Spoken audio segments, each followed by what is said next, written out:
Registry Matters is an independent production. The opinions and ideas here are that of the hosts and do not reflect the opinions of any other organization. If you have a problem with these thoughts, FYP. Recording live from FYP Studios East and West, transmitting across the internet, this is episode 100 of Registry Matters. Larry, how are you? I guess I'm here. Oh, you're here. Okay, you're going to bring out the curmudgeon already, right? Oh, doing fantastic. Right. Didn't think we would do this for the same number of years I've been alive. Do you know we actually crossed 2 years on the 22nd of October. That was when the first episode was released. I didn't know that, and we had 3 listeners on that one. That may be a stretch, to be honest with you. But before we get going too far, Larry, I have to play something for you. Ladies and gentlemen, would you please help me celebrate the 100th episode of the Registry Matters podcast? Brought to you by that tech genius Andy and his co-host Larry, who is king all things curmudgeon and also a confirmed member of the Lincoln administration. Congratulations, guys, on the 100th episode. No one thought it could be done, I'm sure, yet here we are. Congratulations, guys, and here's to another 100 episodes. But the law doesn't permit you to do this, and we're going to shut you down. If you have a problem with these thoughts, FYP. FYP. But the law doesn't permit you to do this, and we're going to shut you down. If you have a problem with these thoughts, FYP. FYP. But the law doesn't permit you to do this, and we're going to shut you down. FYP. FYP. FYP. But the law doesn't permit you to do this, and we're going to shut you down. FYP. If you have a problem with these thoughts, But the law doesn't permit you to do this, and we're going to shut you down. What's up, Larry? How are you? Well, that was kind of that was Darth Vader, wasn't it? No, that was our super patron Mike in Florida. Alrighty, that was pretty cool. A lot of repeats, but very, very funny. There were a lot of repeats. And before we get going any further, I'll play you a couple more. They're just pretty short ones. Hey guys, I just want to congratulate you on your 100th episode of the podcast, and I encourage you to continue to bring us insightful, well thought out information regarding our legal system and ways we can improve it. I wish you all the best in the future. Are you ready to dive into the breaking news? I like that one. Who was that? It's a friend of mine that lives up the street. His name's Andrew. Andrew. Okay. Thank you, Andrew. He is one of my liberal do-gooder friends. There are no liberal do-gooders in the state of Georgia. I would almost be inclined to agree with you there. But before, let's see, we can dive right into this for the time being. So I guess the breaking news would be that on Tuesday, the Georgia judge, he granted the injunction against the Butts County knuckleheads. That would be true. The United States District Court in the Middle District of Georgia, Judge Mark Treadwell, I believe. Is it Treadwell or Treadway? Anyway, Treadwell. It's a federal. Treadwell granted an injunction against the Butts County Sheriff's Office for their poorly designed and misguided attempt to do compel speech for a second year. And we're gonna have a deep dive later. But Ashley, what were your thoughts about that amazing judicial decision? I love that opinion. Wasn't it great? It was great. The judge went above and beyond and did all this research for it, and we'll discuss it later, but it is a wonderful opinion. I like it. And tell me this, though. Didn't he say that he was I'm going to take it all the way to the Supreme Court, by golly? He has been quoted as saying that. And there's one thing that I always encourage people to do is to really think about the ramifications of what they're doing, because right now his impact is limited to this case in the Middle District. If he appeals it to the 11th Circuit, he's going to broaden the impact because the 11th Circuit is going to agree with us. And if he's nutty enough to take it to the Supreme Court, if the Supreme Court continues with its unabashed support for First Amendment rights, he's going to lose there. So he's going to potentially make the same mistake to people that insisted on having the same-sex marriage issue litigated by the Supreme Court. He may just help us set the precedent for the whole country. So think about what you're doing, Sheriff Long. I like it. Larry, I want to read something to you that I sent to you on June 23rd of 2017. Do you have any ideas what I sent you on June 23rd of 2017? Sure, I have that right here in my diary. It reads, "Hi, Larry. Let me first say that I completely realize how much work this is going to be on both parts. The amount of technology going into this is kind of mind-numbing.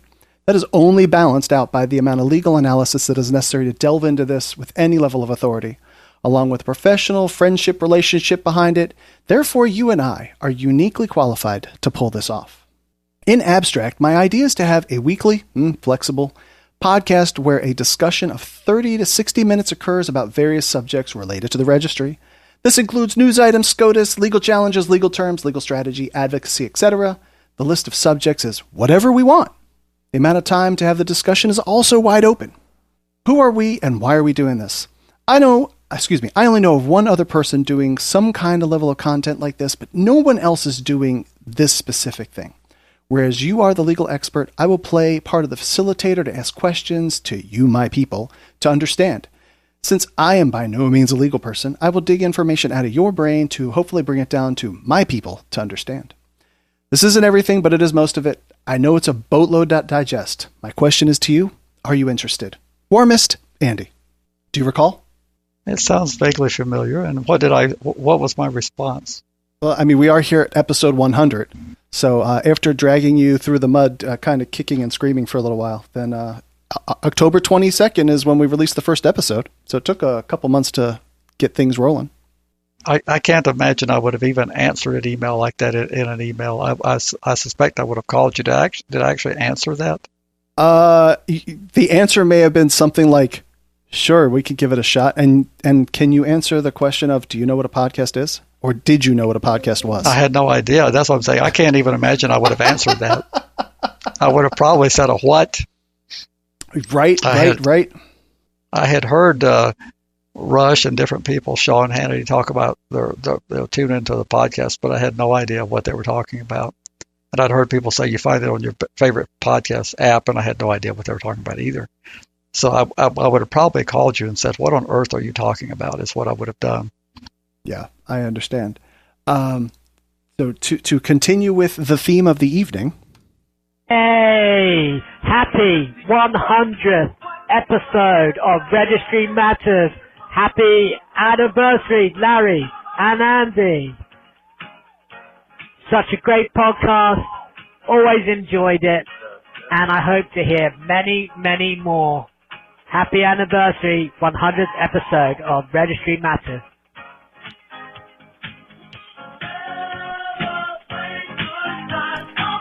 Do you know who that was, Larry? Oh, I think we all know who that is. That's one of our loyal patrons from up in the Northeast Corridor. Yes, that is Charles from New York, who has made claims that he couldn't live without the podcast. I think he has said something along those lines. Maybe that's too dramatic. Well, he managed to make it a number of years before we were here. Yes, that is true also. And let's back up for just a second.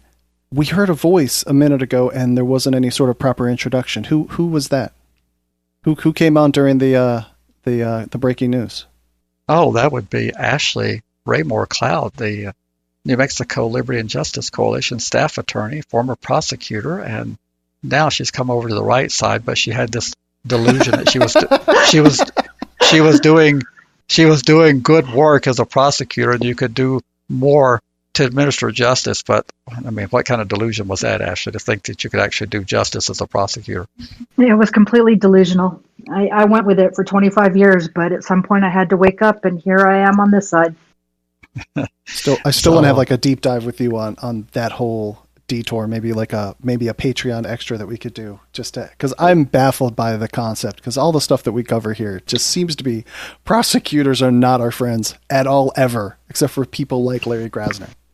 Well, That's because everybody forgets that prosecutors take an oath to do justice, not just to prosecute people and win cases. And they completely forget that oath the minute there's a news camera or anything else in front of them. Unbelievable. well, what I can say for Ashley is before I ever knew her personally, that most defense lawyers associations have chat lists that they share help with one another and brief library and stuff. And I've been associate member of our list for a number of years. And occasionally there was gripes about prosecutors and kudos. So there was never any gripes about Ashley. There were kudos from time to time about how reasonable. So I think that in fairness, to say that there are prosecutors who take justice seriously and they do look at the case and the evidence and they do decide to do the right thing. But unless they're elected as the prosecutor, they have limited discretion, because even those who allow more discretion than others, ultimately there is a boss in the corner office. Was Lim in a corner office, or did he have a middle office? Lem has multiple offices. That's the DA where Ashley last worked. But so sometimes prosecutors who want to do the right thing are not allowed to do the right thing. And it's not just them. It's the one who has been elected is the one where you have the biggest beef, because they're the leader and they set the tone for how the office operates. That's very true, Larry. Couldn't have said it better myself. Let's do Richard. Just to throw a shout out. Richard gave us a one-time donation there. He was not comfortable with the Patreon platform, but the Richard that's up, he says Harvard up there that way. You probably know who I'm referring to. Yeah, that was so nice of Richard. Thank you, Richard. Yes, thank you, Richard. Yep, and let's go into article number 1, and this is coming out of NOLA.com. This is teen beat up a stranger he recognized as a sex offender, now faces hate crime count. When did beating up a sex offender become a hate crime? It's not here in my state. What state is this article out of? I didn't catch that when I read Louisiana. Yeah, I'm assuming it's Louisiana since it's NOLA. Yeah, it's in Louisiana. See which area. It looks like it's right downtown, so it's south of Claiborne Avenue. Claiborne Avenue is right downtown New Orleans. That is here we go. Like, we cover this on a pretty regular basis, that people either mistakenly find somebody that looks like somebody else. There was a guy that looked like Johnny Depp about a month or two ago in California, and then this guy, teen beat up a stranger. This has to be some sort of like a stepping stone for us to get these cases into court in a larger sense, that there's literally a public safety issue for anybody that's on the list, that they could just get the shit beat out of them randomly. It's total vigilante justice here. It's interesting about the hate crime, though, because they're premising it on the fact that he targeted his victim and his victim was a stranger. That's a pretty broad hate crime. A lot of the states just have very narrow tailoring of the definition of hate crime, but I'm curious to see what he actually ends up either pleading to or getting convicted of. Would you be so kind to expand on what you just said about a broad definition there versus narrowly tailored? So what they're premising it being a hate crime on is that his victim was a stranger and that he targeted him solely for the fact that he was a registered sex offender. Most hate crime bills are a protected class statute, meaning you're old, you're disabled, your sexual preference, things like that. So this is a pretty broad reading of a hate crime statute, but we'll take it. Right. And what about what I was just saying a minute ago, that this seems to be an avenue to target things in a larger sense about the public safety? I guess you have to have a victim always. You couldn't just then transfer this to take it to a different state. And, if there isn't a crime, if there isn't a victim, you couldn't even try and bring challenges, could you? You may or may not be able to. What actually comes to mind is when you publish on the registry, because this is exactly what happened. Somebody gets published on the registry and they're a victim of vigilantism. A lot of the websites that you see will state that you're not allowed to use this for any other premise except for purely informational, blah, blah, blah, blah, blah, in an effort to state, hey, we're not encouraging vigilantism. We're trying to keep the people on this website safe. But in fact, they can't. They can't keep them safe because this is exactly what happens. You publish somebody's picture, somebody's going to go after them. And I think Larry will actually deal with that a little bit later when we get to the Halloween site. Halloween lawsuit, because that's essentially one of the arguments that the judge makes too. Larry?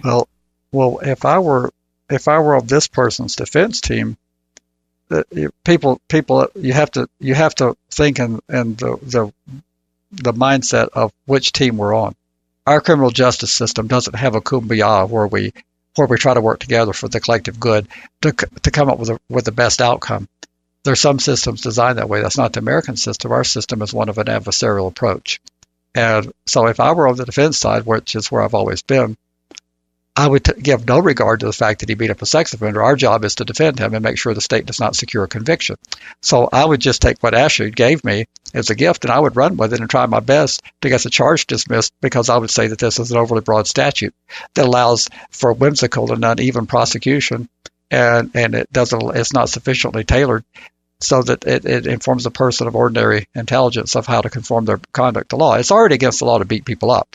So I would say at most you've got the simple version of this crime. He's overcharged because hitting him with a hate crime is your hate crime statute so broad that anybody can be charged with a hate crime, and I would try to derail the prosecution or at least minimize the damage, because that's our job in the defense. And I think Ashley would agree with me on that. If we're on the defense side, our job is to wreck the state's train or to minimize the damage. No, you're absolutely right. Well, but people, they have the kumbaya idea that we're supposed to somehow or another come in and tell the prosecutor, yeah, he done it. Yeah, what can we? That is not our job when we're defending people. Our job is to make sure you don't win. So, and our job is to look for ways to minimize the damage if you do win. And right now, if I were on his defense team, that's what I would be arguing, that this is a regular battery or regular assault, and it doesn't qualify as a hate crime, and that enhancement that he would receive should be dismissed. Now, that's not my personal view, but you have to separate your personal view from your professional view. If you can't do that, I think you should get off the case. What do you think, Ashley? Should you stay on the case where you have a personal bias that you can't do your job effectively? So I think everybody has personal biases. If it's going to stop you from doing your job effectively, i.e. you hate your client and you truly can't put that aside, then yes, you should get off the case. Most defense attorneys are pretty good about going ahead and defending their client, even if they feel that they're guilty, because they're entitled to a defense. They're entitled to due process. And it's funny that you say that, Larry, about it being overbroad and that would be the defense, because that would be a great defense. And as a prosecutor, essentially, I would put this in front of a jury and state, if this person is willing to do this, how many times will they be wrong and do it again? So they go out, they think somebody raped somebody, they think somebody did something, and they go and they take the law into their own hands. We have laws for a reason, and that's what I would argue as a prosecutor in this case. I'm not sure how they're going to get by the hate crime. I'd have to see the Louisiana statute on the hate crime, but I do think that there's a good argument to be made that we need to protect people that are vulnerable, and I do think sex offenders are vulnerable because they're published and out there. Well, Nancy, that's a whole separate question. I have every belief. First of all, I would not want anybody to be on a public registry. But if we're having a public registry and we're going to put a bullseye on people's back and on their head, we absolutely should have a horrendous penalty for attacking those people. So I agree that should be the way the law is. But my job is to defend based on not the way the law should be, but the way the law is be. And if the law is be doesn't qualify this as a hate crime, I'm going to do my best to knock you down on that, because that doesn't give you the right to. You as a prosecutor don't have the right to make the law what you'd like it to be. You have the job to prosecute within the law as it is. Touche, Larry. Touche.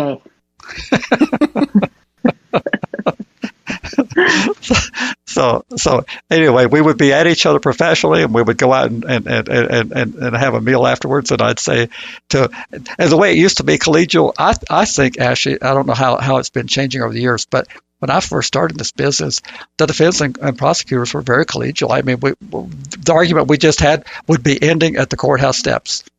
And we would go on about life and talk about our kids and whatever else, and whoever won would have no relevance for the rest of the day. Is it still that way, or has it gotten uglier and uglier because of the tone of the discourse that's going on out in the country? Or has that changed the working relationship between the prosecution and defense teams? So at least here in most of the counties, and there are some counties that it's never going to be like that. But for example, in our bigger counties Here, it is like that. We go out to lunch, and then we go back into court, and we argue, and then we discuss it later about, oh, I can't believe that you made that argument. Oh, I can't believe that you said this. And we do it jokingly, and it's, for the most part, it's really collegial, because what people have to remember is, in order for the justice system to work, both sides have to come to the table and do their job, period. Whether it's adversarial, whether it's fight everything. If it is going to be fight everything, nothing's going to get done. So it's better to work on the stuff you can work on and save your battles. And that's pretty much what causes that collegialism. Plus, we jump sides all the time, so it's important that you never really alienate somebody that might be on your team at a later date. So, well, the adversarial system, I think, is very confusing to a lot of people, because they think that as a defense attorney, you have some obligation to expose the truth. We do not have any obligation whatsoever to expose the truth. And they say, well, your job is to get at the truth. Our job is not to get at the truth. The truth is irrelevant. Our job is to defend the person who's been accused, that has all the weight of the state or the federal prosecution coming down on them, and to make sure that they meet all the elements of the crime that they've charged, and that they have sufficient evidence to convict a trier of fact beyond a reasonable doubt that our clients did that. Our job is not to say, well, gee, he did it, so how can we work this out? Now, if we can work a solution out that's favorable to our client with the overwhelming evidence, but our job is not to help the state get to the truth. Exactly. And somehow everybody is entitled to a defense. and they say, how can you do that? That's exactly what we're supposed to do. We're supposed to say, Mr. Prosecutor, you took our person in custody. You have the $100,000 bond set. You're the one who's bringing this charge. How can you prove it? It's not our job to do anything to expose the truth. Right. The burden of proof is always going to be on the state. Make the state prove their case. Make them lay out all the elements of the crime. It doesn't matter if your client is guilty or not. All you have to do is ethically defend your client to the best of your abilities. And that, again, means putting your bias aside. So even if your client is a werewolf or some evil creature that does terrible things, it doesn't matter. They are entitled to a defense. And in fact, a prosecutor has a higher ethical duty than a defense attorney does. Yes. And people roll their eyes when I say that. The prosecution has a higher ethical, I can't recite the rule verbatim, but they have an ethical standard that's even higher. Now, I'm not saying they all live up to it, but they have a responsibility beyond what we have on this side of the aisle. And that's because a prosecutor is supposed to also defend the constitutional rights of the defendant. They're supposed to represent the community, they're supposed to represent the victims, and they're also supposed to uphold the Constitution. So it's a pretty heavy burden, and one that I wish more, and there are great prosecutors out there, don't get me wrong, but I wish more of them understood what it is that they ethically needed to do. Let's move on. Well, let's see. Onions, carrot, mayonnaise, mustard. Oh, I gotta get some lettuce. And sodas. Gotta get some sodas. And, well, let's see what else. Oh, yeah. Happy 100th episode. FYP from Ryan. That was so cool. Hey, Andy and Larry, congratulations on your 100th episode. FYP. Hello, good afternoon, Registry Matters. Christian from Minnesota, Minnesota 4. Congratulations on 100. Pretty soon you'll be up to Larry's birth, 125, correct? Kidding. Great job, keep up the work, happy 100, very proud of you. Hopefully you make it to 2 and 3 and 4, if it keeps going that way. Again, Christian from Minnesota. Have a great afternoon, great episode tonight, and FYP.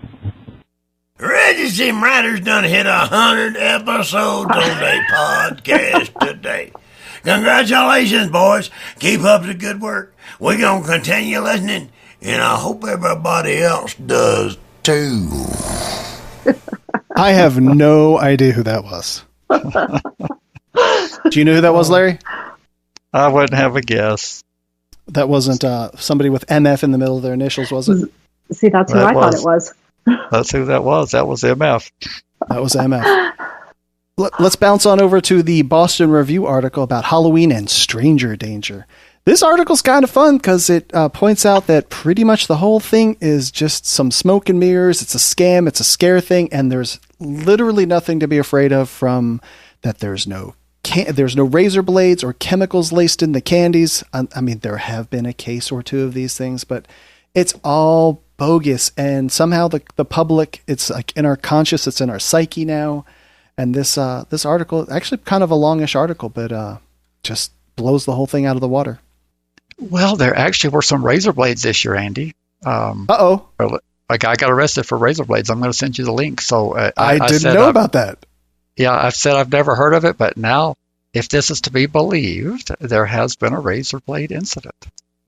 Okay, so out of 300 million Americans, 320, 330, whatever it is, and an annual Halloween extravaganza where approximately a third of the population is under 18 and they're going to go look for candy at their friends' houses. We have one incident and we're going to shut down all of Halloween and do all this trunk or treat and like completely controlled.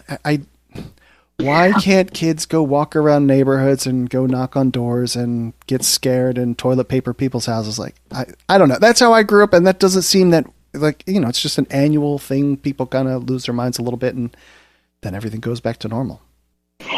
Let's be realistic too, because the razor blade thing I think happened here last year as well, and there is zero tie to a registered sex offender. Fair. Has nothing to do with it. So that is correct. I love that this article starts talking about Michael Myers and how we've turned it into that, and the Halloween and the LSD scares from the 70s and 80s, and then the boogeyman and everything else, and Laura Palmer. They have a lot of good references in here. And the reality is it comes down to exactly what they're stating. There is zero evidence that Halloween has any impact whatsoever on people that are on the registration or even people that are on probation. That it doesn't, there's nothing to link the two. This is something that's been created by the media and used as a scare tactic. Would you say, Ashley, that it's just the media has been a willing partner, but wouldn't you think it would be law enforcement that created this through the media just simply tagged along, but they created these multi-agency units to go out and they invited the media along. Wouldn't it be more appropriate to blame this on the law enforcement industrial complex? That they've created this fear, just like they've created the fear about runaway crime and how dangerous it is to go outside your house. It's law enforcement, and the media, of course, is a willing partner. But if law enforcement didn't have these Gestapo units running door to door saying we're checking on these dangerous sex offenders, there wouldn't be a story, would there? So I guess it's one of those things, which came first, the chicken or the egg sort of thing, because so the media does this, and then we have the whole perpetuation that there's horrible stuff happening on Halloween and all the sex offender stuff. I think the law enforcement actually either just reacts to it or continues to perpetuate it and just blows it up too. So I'm not sure which came first. I'm not sure which is reacting to which, but it's a bad cycle that they're just feeding off of each other on. So great point, because for all we know, the media ran the story first saying that why are the sex offenders allowed to trick or treat? And the phone started ringing at police chief's headquarters and the sheriff's office saying, what do you mean so truly I don't know who started it, but I know law enforcement certainly has done more than their share of. If the law enforcement didn't provide the resources, of course, there's a political price that might be paid for that. But if the sheriff of Bernalillo County did not provide all the resources, there would be no one to follow with the camera, would there? No, there wouldn't. But the other thing is if they don't, and then we go right back to the media stating, oh, and the police are refusing to do something about it, and then they face the political pressures. So I don't know. I don't know who did it first. And not to jump the gun on the Georgia thing, the deputy sheriff, I forget her name again. She seemed to be the driving force behind creating that whole thing because the county decided, or the city, whatever, they decided to stop doing Halloween in the square, and they said, "Oh my God, now we're going to have kids running around the streets. We got to keep the sex offenders locked down." So that's where they came up with the idea of putting the signs out there, is just because they stopped doing the trunk or treat thing in Jackson Square. And they've been doing that for about 80 years in the Jackson Square, but go ahead. Right. But so they decided not to do it for whatever reason that is. Chamber of Commerce said, no, we're not doing it. But then somehow that made the extension that they then had to go put the signs out. Again, in the court thing, I don't remember if it was the judge or the Georgia attorney. Did he bring up saying that is there any incidents that you can find where there's been some sort of violation on Halloween? And like, no, there's nothing out there. But they still wanted to push this issue forward.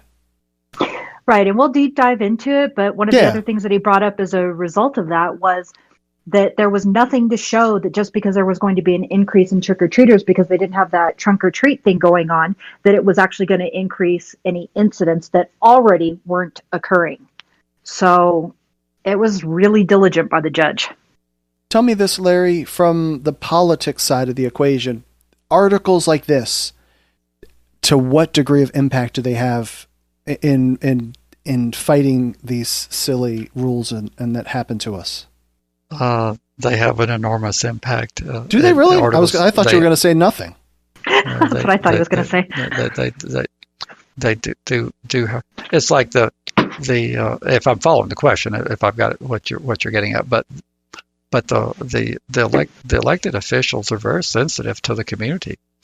Contrary to your popular belief that they go do their own thing, they do not go do their own thing. They go do what they perceive the majority of the people that they hear from want.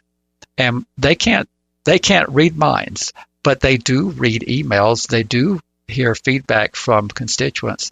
And I remember I had this discussion after we had our meeting, our first meeting in Georgia at the Locust Grove Library. And I said, well, they're representing the will of the people. And no, they're not. I said, yes, they actually are. Well, I don't think well, it doesn't matter what you think. They gauge public opinion by what they hear. And public opinion is scared to death of sex offenders. Right. They believe all these really awful things. And if a politician dares to go against public opinion, it will be only a sliver that will survive the wrath that will come to them for not being responsive. And the same thing for the victims advocates. The victims advocates can come in and they can cry and they can show emotion and they can talk about something, and you don't dare question them and ask them if their memory could be. I mean, they come and tell a story that happened 41 years ago. Now, I'm not saying that something bad didn't happen 41 years ago, but very few of us can remember in graphic detail what happened 41 years ago. I will confess I can't in graphic detail. But they will come in, and some of the stuff they'll say will be just beyond imaginable. But you can't dare call them out on it. Now, you can call out the sex offender lobbyist, but you can't dare call out a victim's advocate. Whatever they say, no matter how they say it, it's to be believed. And anything that they ask for is you're supposed to say, well, yes, that's very reasonable. Yes. They shouldn't have a right to an attorney. Oh, well, of course they shouldn't have a right to an attorney. They shouldn't have the right to any person. Of course they shouldn't have any right to anything. You have all the rights because you were victimized. Of course, we don't know whether you're victimized or not. All we know is that you said so. And that's not proof beyond a reasonable doubt. But the lawmakers are very, very moved by these stories, and the politics is very, very risky as far as most are concerned. There are a few that could survive, but not many who can survive if you're being labeled as someone who's soft on crime and sex offenders in particular. But definitely an article like this doesn't take down the whole structure. I mean, the Boston Review, I got to think is a decently circulated publication with enough eyeballs.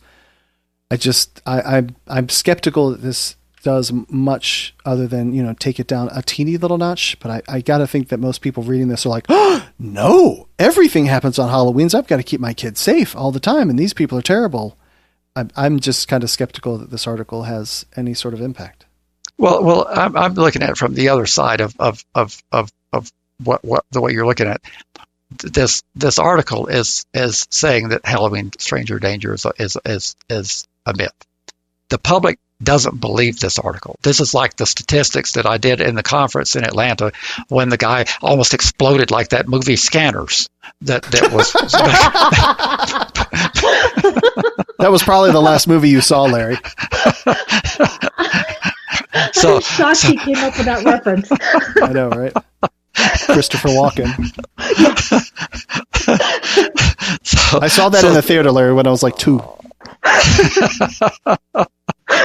So the average person believes that's why children weigh 230 pounds by the time they're in the ninth grade, because the community believes in this danger, in this boogeyman. And so the lawmaker looks at it and says, yeah, it's right. But I guess the way to rephrase it is the lawmaker can't dare go tell you can't stand in front of a group of 150 people and say, you people are all screwed up.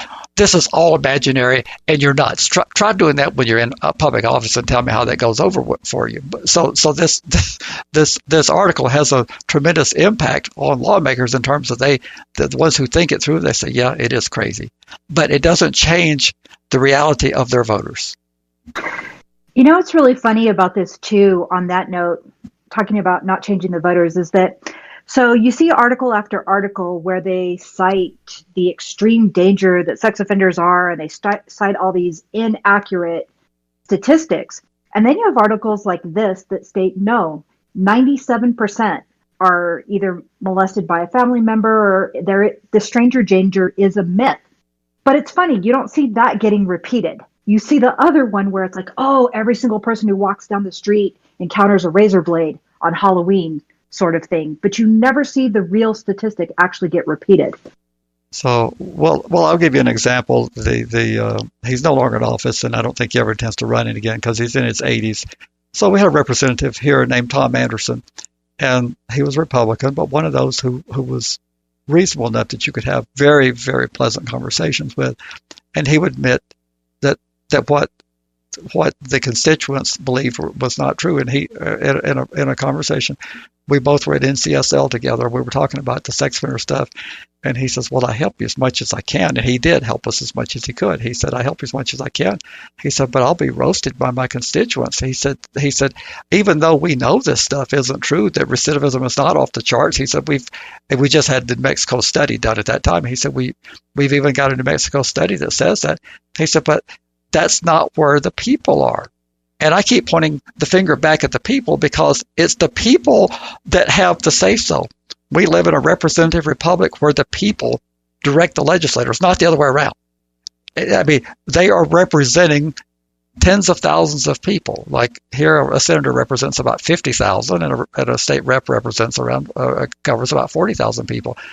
And they try to take into account what that 40 to 50,000 people want, and they don't say, well, FYP to you, I mean, that's not the way a representative republic works.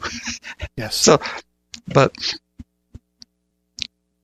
anyway, but yes, it is a good article, but it's very impactful on them internally, but in terms of translating to better public policy, don't expect it to do that because that's not where the people are. One last thing just to point out before we move on. All I wanted to point out is that in the article, it does reference another article that talks about sex offender laws being published in the Boston Review as being draconian and unconstitutional. I think it's interesting that Boston seems to be on a wave, or Massachusetts actually, because they've had some good cases come out of there recently on it. So I think that they are trying to do what they can to persuade the public there. Hey, this is Jeff from Kentucky. Most people will know me as Captain Crazy on Twitter.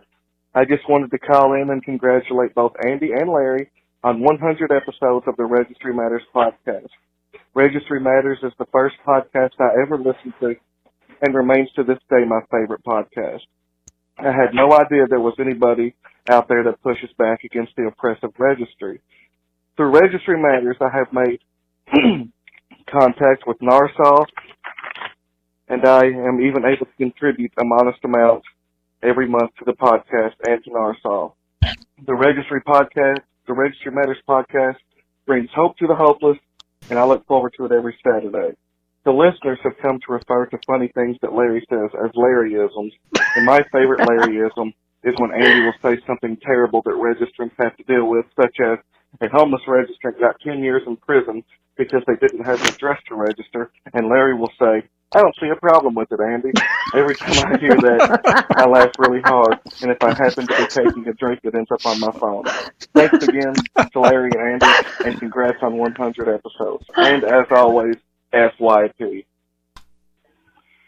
Andy, Larry, this is Justin, Patreon member from Tennessee. I just want to call and congratulate y'all for y'all's 100th episode. This is a great milestone. Y'all have been doing a great job. I have been greatly enjoying the podcast. Y'all have been putting out great information, great insight, and you're really helping us to better understand the laws and situations that we face on a day-to-day basis. So I appreciate y'all's hard work. I appreciate all that you have done for us. And once again, congratulations. And as always, FYP. New Mexico's Liberty and Justice Coalition wishes to congratulate Registry Matters on its 100th episode. Thank you, fellas, and keep up the good work. He almost slipped back into his country accent there, I think, at the end. So, and thank you, Justin. You've been one of our loyal patrons, and thank you for those kind words, everybody. But yeah, Justin's been nice to us. And Jeff, before that, Jeff has been a patron probably for about a year as well. So we appreciate all of our loyal patrons. I was telling John, talked to him before we started recording, and I said I just it's mind numbing that people appreciate us as much as the patrons do, because as tight as I am, I can't imagine that I would do the same thing. So it's well, I got my Patreon bill today, Larry, and it was $28. And only $1 of that goes to Registry Matters. I just do that to make sure the system works. So $27, I support other people's content. So, well, you're amazing. I don't have any support other than to ours, but you people. All right. Well, you guys, you people are going to go into this New Mexico something or another that I have no idea what it is. And we will continue with the shenanigans later. Larry, we have great news, don't we? We do. We have been gearing up for lawsuits for some time, and we finally put our team in place, and we have launched our first lawsuit.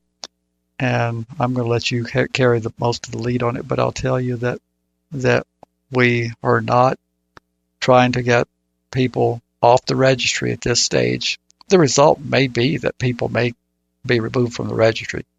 But New Mexico law is clear. We do not have an obligation to register here just because you have an obligation in another state. That does not create a registration obligation here. And I've even had some discussions with people very close to me who think that it does. And I say, no, it doesn't. And our law is that you have to be convicted of an offense that's equivalent. Not even the North Carolina language where it says substantially similar. Ours is equivalent. And actually, I see a big difference between substantially similar and equivalent in terms of the legal standards. What do you think? Oh, there's totally a big difference. The difference being that when you say equivalent, it has to match up with what the elements of the statute for that particular offense actually state. So if it says you have to intend to do something, then your out-of-state conviction, you had to have intended to do something. And if it requires using a telephone, then you have to have in your particular instance that you used a telephone. So it has to match. Well, and I'll give an example. I was talking to one of our patrons before the program today, and he solicited a minor in another state. And some states protect all minors that are under the age of 18. Our state believes that if you are entitled to have sex at 16, which is our age of consent, except for when there's authority over the other person, that it stands to reason in order to get to the point of having sex, you would probably have to solicit, unless just somebody just grabs you and they think you're so hot that there's no discussion.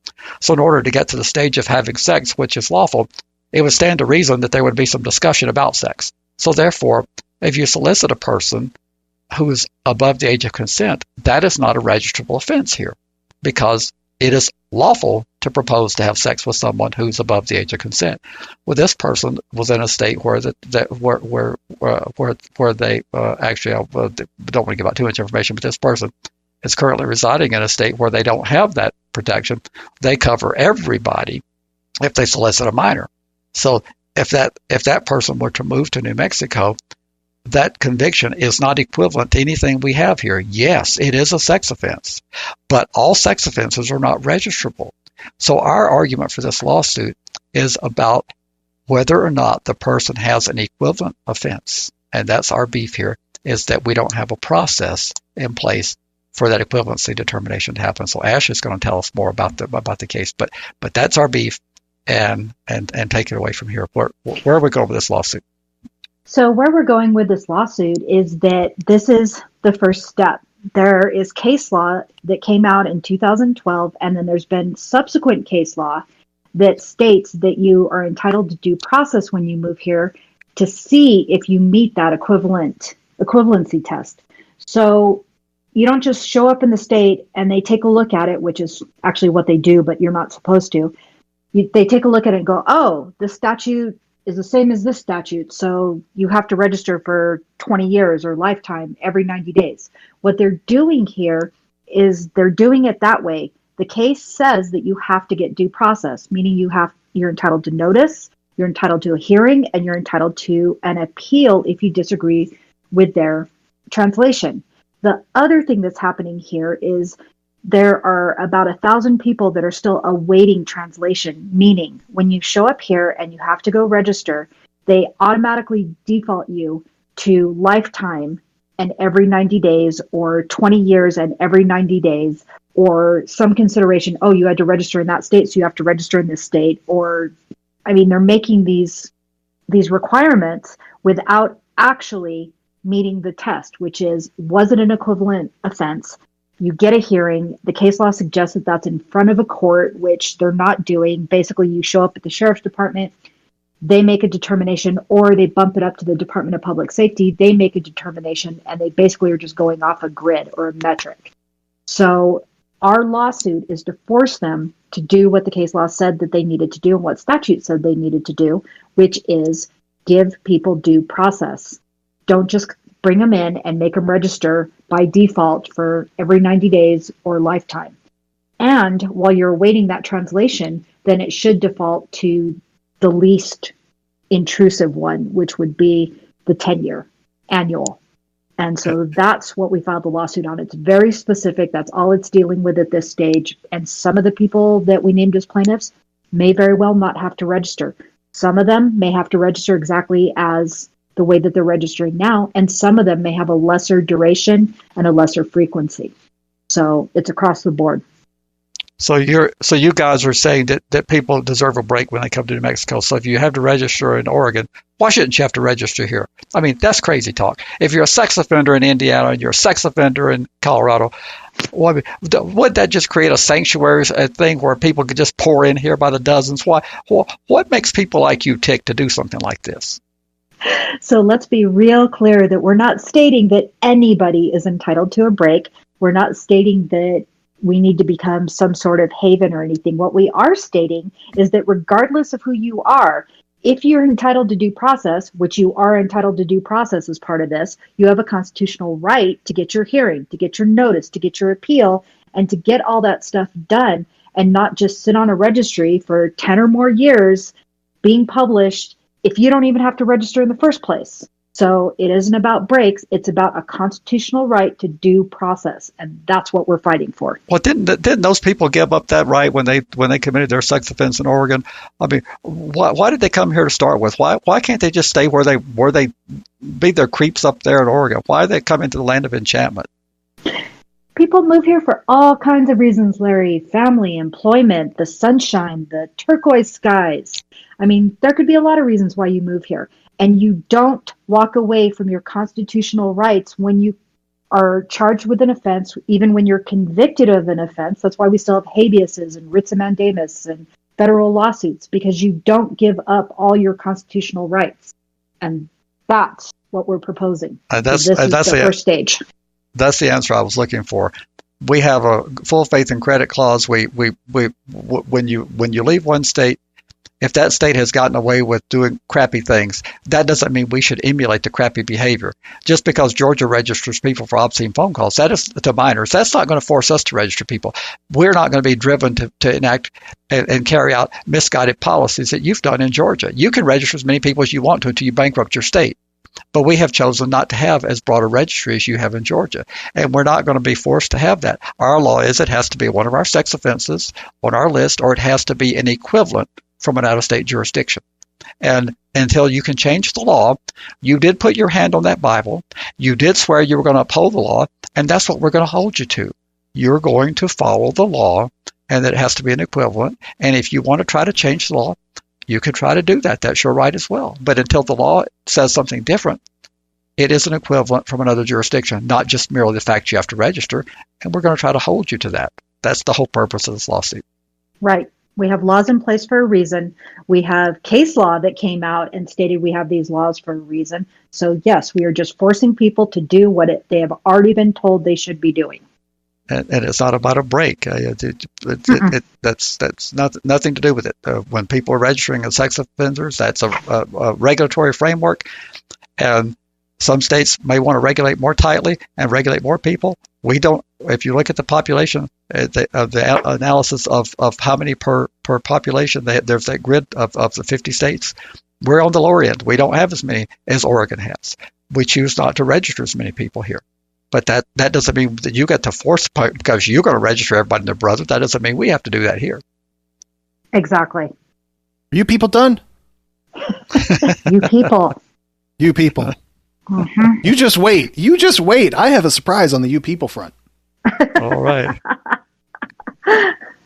This is Josh Ho, the host of the Decarceration Nation podcast. Larry, Andy, 100 episodes of Registry Matters is a massive accomplishment. You started out talking about what to many is a really controversial topic, but you did it with such earnestness, intelligence, and compassion that you were still putting out new episodes every week. I really enjoyed being a part of 2 of these 100 episodes. Congratulations, and keep up the incredible work. This is Mr. Anonymous calling to congratulate you guys on your 100th episode. My $1 a month is money well spent. Oh, and by the way, FYP. Andy, Larry, hey, it's Nate from Iowa. I just wanted to give you guys a shout out. 100 is a big deal. I wanted to let you know that if it weren't for you guys, I wouldn't be listening to this podcast. I thought I was all alone out there, standing on my pedestal, preaching. But I just want to say thanks, guys, and a big FYP. Hi, congratulations on episode 100. This is Rebecca, and I don't get on Discord as often as I like, but I do like to listen when I get a chance. Just to let you know that I was not a person who knew anything about the registry or the laws, never gave it much thought outside of like what I'd read in the news. Y'all have done a great job showing me my own emotional biases, my own ignorance. Great job in helping me see things through a point of view that I had never really considered before. So keep up the good work. I do try to pass along what I have learned, so I hope you know that y'all are making a difference. And FYP. Do you remember talking to Rebecca, Larry? I do. Good. Just wanted to make sure that you knew who that was. So shortly thereafter, she became a patron also. She is. She's definitely one of those in a big way. She's a do-gooder. She's also a nurse. Did you What else? hear the promo that I had Rick do for us on the podcast on the live stream the other night? Yes. And you, Ashley, have you heard this? I don't think so. All right. You might want to mute yourself because you're going to laugh. All right. I'm muting.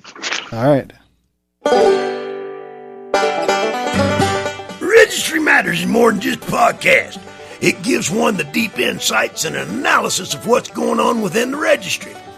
It peels back the layers of what is obvious to expose the hidden traps as well as the tricks of how to create effective change.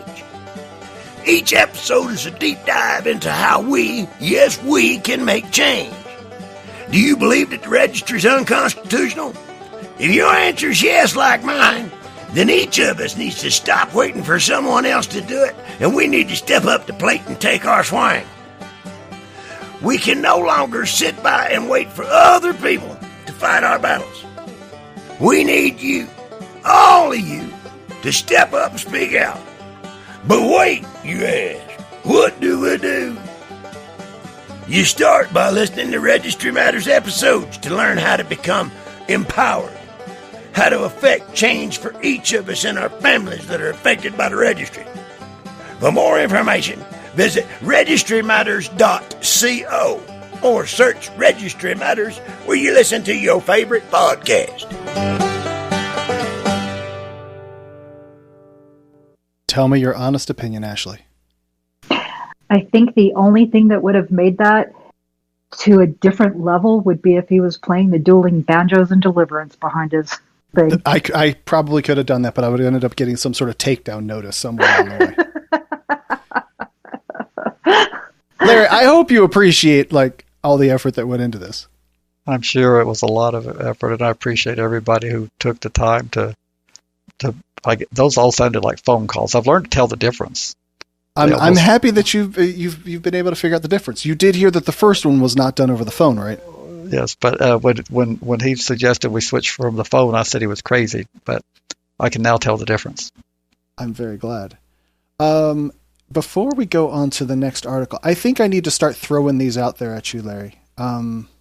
So this one is a tribute to you, and actually, since we've been talking about liberal do-gooders. And this is a darn liberal do-good Democrat. Bastards. Thrown out of office, talking such craziness. Us liberal do-gooders on the other side of the aisle, we can't make this happen. They'll tell us when we want more money for schools or anything for social-related ills, they say, all you liberal do-gooders, all you think about is more money, and all you want to do is throw more money at a problem. You liberal do-gooders are always out there trying to undermine law enforcement, and then you gripe about what a dangerous society you live in, and then you try to tie our hands so we can't do our jobs. All we're trying to do is increase the element of safety. And I think in the case of California, and I'd like for someone to correct me if I'm wrong, I believe the voters in California, through one of their famous referendum processes, I believe that they passed a citizens' referendum to prohibit the Supreme Court of California from interpreting the California Constitution to provide greater protection than the U.S. Constitution, because the California Supreme Court got to be under a bunch of liberal do-gooders back when I think the Chief Justice was named Rose Byrd, if I remember right. That was my liberal do-gooders montage. I didn't realize I had used that term so much through the 100 episodes. There was and that's only the ones that I could find that we had done transcriptions for. I started maybe around episode 50 or so on someone just said StarCraft in chat, so I start saying StarCraft. Doing the transcriptions. So there could be other ones out there. Well, I throw that around because I genuinely believe that more of our audience leans towards conservative political ideology. And I do that because that's typically the things that a conservative would say. And I want you to understand that I do very much consider both sides of the argument. I consider,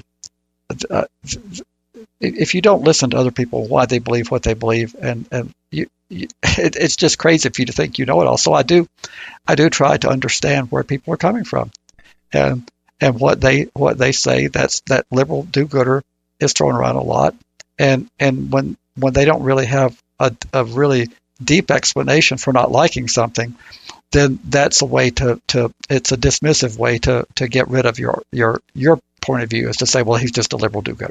She's just a liberal do-gooder. And it's a very dismissive thing. So when I say that, I'm obviously I'm repeating what I've heard from people who are just very dismissive. If you have a more progressive point of view, that somehow or another that you're mentally deranged and you're just not worthy of having. So I don't know that those are mutually exclusive, though, Larry. You don't have to be one to be the other one. But the people who have their conservative views, that doesn't magically make them, just because they're conservative. There's some very brilliant people that are conservative. Some of what they believe in is misguided, but they believe it fervently. People who believe there's still this very day, even no matter how many times we've cut taxes and the budget deficit's gone through the stratosphere, they continue to believe if you cut taxes that somehow revenues go through the roof and you have a balanced budget. They believe that, and I don't know why, but they do. And so therefore you have to get into a deeper dive with them and say, well, let's just look at the numbers. And if you can get them to look at the numbers, then you can have a rational discussion. But they've heard that all their life, and they just believe it because they've heard it. Ashley, you probably don't know this, but when we go through these little iterations of talking politics, we are purposely trying to drive our numbers down to zero. I don't think we're trying to do that. I was trying to give a real example of the point I'm making, is that people, for whatever the reasons, they believe without evidence, and then they get mad that law enforcement is able to get people to believe things that don't have evidence. Well, you need to also look in the mirror and see what you believe that doesn't have evidence. If you're capable of being susceptible to believing things that the evidence just doesn't support, why would you be so frustrated that others can believe things that the evidence doesn't support? You're just like them. So we all have to be conscious of believing things, and that's why I have the bumper stickers, "Don't believe everything you think." I agree with you wholeheartedly. But how do we get, I mean, we're talking about left-right politics at the moment, but this extends immediately over into the registry issue of how do we get all of those people to stop thinking that the registry actually keeps them safe, does any sort of positive anything. Maybe just have it law enforcement only. Maybe that would be the most effective kind of compromise. But, they still believe, the way that Halloween article described it, that people think that there's going to be some person standing behind a bush snatching your kid as soon as you turn your back on them. And Andy, I don't know the answer to that. How do we? I think people would have to want to spend more time doing deep analysis of things, and that would require maybe giving up some things that are more enjoyable. Being informed requires a lot of work.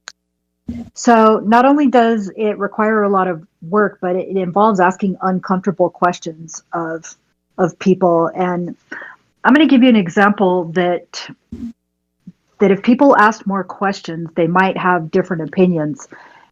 So sitting in Atlanta one day, and there's a ridiculous amount of registrants in the city of Atlanta. I don't even want to quote what the number is because it's super, super high. And I'm talking to the police officers there and I'm asking them about the whole registration and asking them, okay, so when a child goes missing in that critical 48 hours, you can, under your system, zone in on, okay, a little boy went missing. Let's look at sex offenders that are involved with little boy abductions. And they're like, nope. And I said, okay, so you can narrow it down to at least the scope of the vicinity. Like, this happened within a 6-mile radius. This child went missing, and you can narrow it down by the offenders in there. Nope. I said, so what exactly is it that you can do? And they said, oh, we start calling in. And I want to say the number was like 17,000. It was a ridiculous number. We start calling them in one by one. I said, in 48 hours you do that? They said, yeah, there's no way for us to do it. I'm like, mm-hmm. But if people started understanding a lot of that stuff behind it and started asking those questions of the lawmakers in their area and everything else, the education might be illuminating for them. But when the news media publishes all these things that just riles everybody up and confirms their bias already, we can't make any inroads with any sort of critical thinking, logical thinking, anything of that sort, because they're just in their thought bubble. I like the term thought bubble. It's more of a persuaded by emotion. They're ruling Totally based it on is. emotion. Yes. So, Larry, when you figure that out, you'll certainly get paid the big bucks. I'll have it figured out by next episode. Very good. Let us move on. I have a bunch of these to play, Larry, so you're just going to be patient and let me play them. Hey, Andy and Larry, congratulations on your 100th episode. Love your podcast. Keep up the great work. And FYP. That sounded like me. Hey, long-time listener, and congratulations on 100 episodes. And FYP. Well, good evening, Andy and Larry. This is Will sending out a huge congratulations upon the 100th broadcast of Registry Matters. And Larry, I want to thank you for your guiding wisdom. It's really a huge advantage having someone that dates all the way back to Abe Lincoln guiding our way. And I have to say it just like you do. We do not support the registry, and things are not how they should be. They're how they is be. And when they put their hand on that Bible and they take that oath, they're going to serve and protect. And that's by George, by golly, that's what they're going to do. But congratulations, and have a great one. Oh, that's cute. That he did a perfect imitation of Larry and the put your hand on the Bible. I agree with you. Larry, give us one of those hand on your Bibles. I put my hand on that Bible. and I swore I was going to do my duty, and I'm going to protect my community, and that's what I'm going to do, by golly. And if I have to take it to the Supreme Court, that's where we'll be. And just for reference on that one, he's got, 3,000 posts on his Facebook page saying that we support you, Sheriff Long, all the way. Unbelievable. And how much, just out of curiosity real quick, how much would it cost to bring a case to the Supreme Court to defend that? 100? 200? Hundreds of thousands of dollars just in legal fees alone. And speculating, Larry, how much do you think the budget of Butts County would be? Well, as I learned, the Butts County, I was looking at what his fuel source would be, because fuel is an essential element for anybody who's thinking about going to the Supreme Court. And under the Georgia Constitution, the sheriff has the authority to spend any amount of money they want to. And they just simply present. Literally has an unlimited budget. He has an unlimited budget. Now, it's limited to what? I mean, if he were to spend so much money that the mill levy had to go up so much, because that's how it would be resolved. It would be, if it was really a budget buster, on the next fiscal year cycle, the commissioners would have to increase the mill levy that the county pulls out of their property taxes. Counties typically have property taxes, and then in Georgia they also have local options taxes where they can levy an additional sales tax that goes to local governments. But those primary revenue sources, the county would have to increase one of those if he were. I don't think spending $150,000 to $200,000 is going to cause a mill levy increase, but under the Georgia Constitution, he can spend whatever he wants to, and the public is going to support him on this, because, as you can mention by the Facebook postings, that of those 3,000, are any of them critical of him? I don't believe so. I mean, I only looked at a handful, but they were all certainly like, "Thanks for keeping us safe, Sheriff." So he's going to have wide public support. So even if they had to reallocate some funds from another agency, I suspect that unless it was something very critical, that the public's going to be supporting of him. So he's going to be able to outfund us any at every turn. He's going to have more resources than we do. Okay. See, I thought it was going to be contained inside of the county, and that would then cut into some other budget that they would have later down the line. Well, it kind of does. I mean, even if he's got the unlimited ability, he's still okay. So he can spend these funds, but that may mean they don't get new squad cars. That may mean that they don't get new ammo. That may mean that they can't do a lot of the things that they intend to do. So he will have to take it from somewhere. And like Larry said, if it requires an increase in mill levy, most people will not vote for an increase on a mill levy or anything like that, even if it's to fund schools. So they don't want their taxes going up. That's the way they read that, even if that isn't the case. So I think it can be contained. I think it's a matter of figuring out whether he thinks he's unlimited or not. Okay. Should we move on to this crazy article from Wisconsin Public Radio? Lawmakers consider a pay bump for Wisconsin public defenders. This is complete heresy. They should be doing this work based on just their generosity to society. Well, I think I'd take it a step further. Why should people? They know that they did what they were accused of doing, and why do they even need a lawyer? They ought to come into court, and they ought to take their medicine, and they ought to say, "Your Honor, I'm sorry I done this. I'm guilty." That's what they should do. Don't you think, Ashley? So I actually take it one step further. I think since we're going to just dispense with justice altogether, that we just cut the budgets of all the judges, we take away their salaries, and we take away all the prosecutors' salaries, and we take away the police. Because, I mean, if they did it, just send them into court. We don't need a justice system. We don't need a court. Well, we could just bounce right over to the next article where the cops are also the judges. Or, I'm sorry, they're the prosecutors. So we could just end this all on the street, and we'll have Judge Dredd, and they could try you and then execute you right there on the street. Problem solved completely. Exactly. So, be damned, due process, and the Constitution. I know. I don't know why we even bothered with the Constitution. I don't know why it's upheld for all these years. But stupidness. I know. Seriously, let's move into the seriousness of this. That they're going to, looks like they're going to increase the budget by $4 million over the next 2 years, I guess, is how they're wording this. So it's funny that here in New Mexico, they attempted to do this a couple of years ago, and somebody that I know that's actually a really close friend of mine who is a contract public defender led the charge against it because she was afraid it was going to bankrupt the state, which I'm sure was to the chagrin of all the other contract public defenders, because I too am a contract public defender on the side, and we don't get paid anything. We do this basically because we believe in justice. So the fact that we have to eat and the fact that we have to pay bills and stuff just Eating. is, I know, so overrated. But it's Couldn't that then be worked in a different angle, and the prosecutors could go, well, we could prosecute fewer cases so that we don't have to hire as many public defenders at the higher rate? Oh, I guess that's that, like, oh, nice. I'm getting patted on the head now, aren't I? Oh, sweet little Andy. He doesn't know anything, does he? yes, that was a "you're so pretty" Pat. Yes. So no, Larry, bail me out. Oh, I like that laugh. I think that's pretty cool. Was it sick? That's the question. Was it sick? It was sick.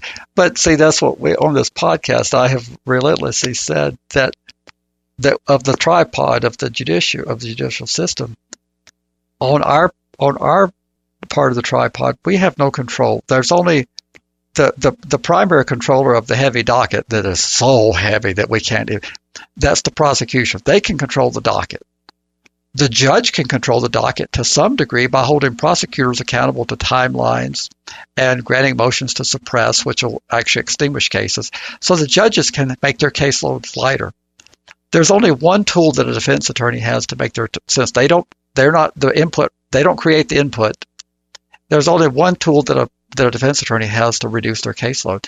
So all the people that moan and wring their hands about their caseload being so heavy, they have power to make their caseloads lighter. Why don't they utilize that power? You were a prosecutor for 25 years. When you guys moaned and groaned and whined about your caseload, why didn't you bring fewer cases? You people. So essentially, it's not about, you're not to consider this budgetary aspect of it. You're not to consider what is bogging down the court system. That's not a consideration. Again, it's right back to let's do justice. Bring the cases that need to be brought and don't bring the ones that don't need to be brought. It seems real simple to me. Okay, but why did you bring so many cases? Not you personally, but why does the prosecution, why is it that we have conversations on this podcast about something, we roll our eyes and say, they actually brought a case for that? If you're so overworked and we're at the breaking point, why do you bring a case where the victim doesn't want to participate and where you have an incredible, just such ridiculously weak cases? Why do you bring those cases if you're so crushed under the caseload? Why do you bring those? And there is an answer I'm looking for, but why do you bring cases like that? I don't know if it's the answer you're looking for, but a lot of it goes right back to what you were talking about earlier, politics. That's exactly the answer I was looking for. That's exactly in the corner office making those decisions. That's exactly the answer I was looking for, because some people listen to this thinks that the prosecutor gets to pick their cases. And I suspect every day when you walked in or on a regular basis, you were handed new files. Only the vertically organized offices were, and there are very few of them. When I say vertically organized, I mean that the prosecutor is in from the ground floor, from indictment, from the initiation of the case all the way to the conclusion of sentencing. Most offices are horizontally organized, and I don't know how yours was organized, but it was vertical. But it was vertical. Okay, so you were one of those who did have some say so in cases that you decided to indict. Because like in Bernalillo County, once they've been indicted, that prosecutor never sees that case again. They're doing grand jury all day, and they're not actually following it to its conclusion. Right. Bernalillo is actually moving to a vertical. There is somebody that does the grand jury for him, but they take the cases to preliminary hearing and they are in from the get-go versus the way that it used to be, which was completely horizontal. But yes, you're absolutely right. And if more offices were vertical, if they got involved, for example, on homicide cases, I would be involved from the second the officers called out and said, hey, we have a dead body here. So we were on scene with them. When you work a case from beginning to end, you know all your strengths and weaknesses, and it narrows down the number of cases that you bring. Well, I'm a big believer in that. So then in a vertical organization, then you have only the politics of the elected prosecutor. When the DA says, well, take this to grand jury anyway, even though you don't think that it's a case, even though you know you can indict the ham sandwich, you don't think it's a case that should be indicted. What's your answer to that? When the person in the corner office says indict this case, what's the prosecutor supposed to do? Say no, sir, no, ma'am? So my response to it, it's funny because I just had a friend reach out to me asking for help on a case that I know for a fact that I ran into this exact situation. And what I said is, I'm not going to do it, but I'm sure you can find somebody else in the office to do it. And they did. They also say that they're going to add 60 prosecutors across the state. Can one of you possibly, is that a significant bump? Oh, God, that is a significant bump. That's huge. That's millions and millions of dollars. And obviously that many more cases coming down the pike. So they could increase it by 60 and then not increase the public defend. Well, I mean, it doesn't say that they're increasing public defenders. They're just increasing the pay. So it may not be. I don't know if Wisconsin is one of those states. For example, in the state of Georgia, there are certain, I don't know if it's across the entire state of Georgia, but like their contract public defenders are required. If they're a member of the state bar and they are a defense attorney, they are required to do public defender duty in some of the counties. I don't know if Wisconsin is one of those states. New Mexico is not. New Mexico, we have to put in for it. We get a contract for it. But essentially, it may not be that there are more cases coming down the pike. It may be that each prosecutor is carrying a huge, huge volume of cases. And so they're just asking for more prosecutors to divvy up the load. And then by like a trickle down kind of thing, that would then create a larger demand for attorneys. So then maybe more attorneys would step up and they would start getting cycled through, if they're part of that plan that you just described, that they would then be cycling through the public defender space. It would just correct itself on its own, kind of, sort of? Eventually it would. The other thing that people don't think about it, though, is that then you need more judges too, because they have to start hearing the number of cases. If you actually have the defense and the prosecution, and you have enough of them ready to go to trial, you need more judges as well. It's a trickle-down effect. Absolutely, Andy. And you would need more judges, like you said, too. Mm-hmm. And I'm just going to point out that this is under the new governor after Scott Walker got. Was he term limited, Larry? No, he lost. He just flat out lost. All right, he lost, and they completely hand-tied the new governor from being able to do things too. Well, that's a trend of around the country. They did that in North Carolina. There's something about when some of these states, like particularly in the South, that wasn't so much in Wisconsin, but they did have a majority. Republicans had the majority. When they see that they're losing control of the executive branch and their final acts of office, and they did it in North Carolina, they pass legislation to limit the power of the incoming governor. And they call it a realignment of they say we're rebalancing and we're realigning the powers. It's let me call it what it is. It's actually sore loser and trying to hang on to power as much as you can. But that's what they've been doing, is they've been taking powers away from incoming governors. And of course, those are the people who claim that they believe so much in due process and how dedicated they are to the rule of law.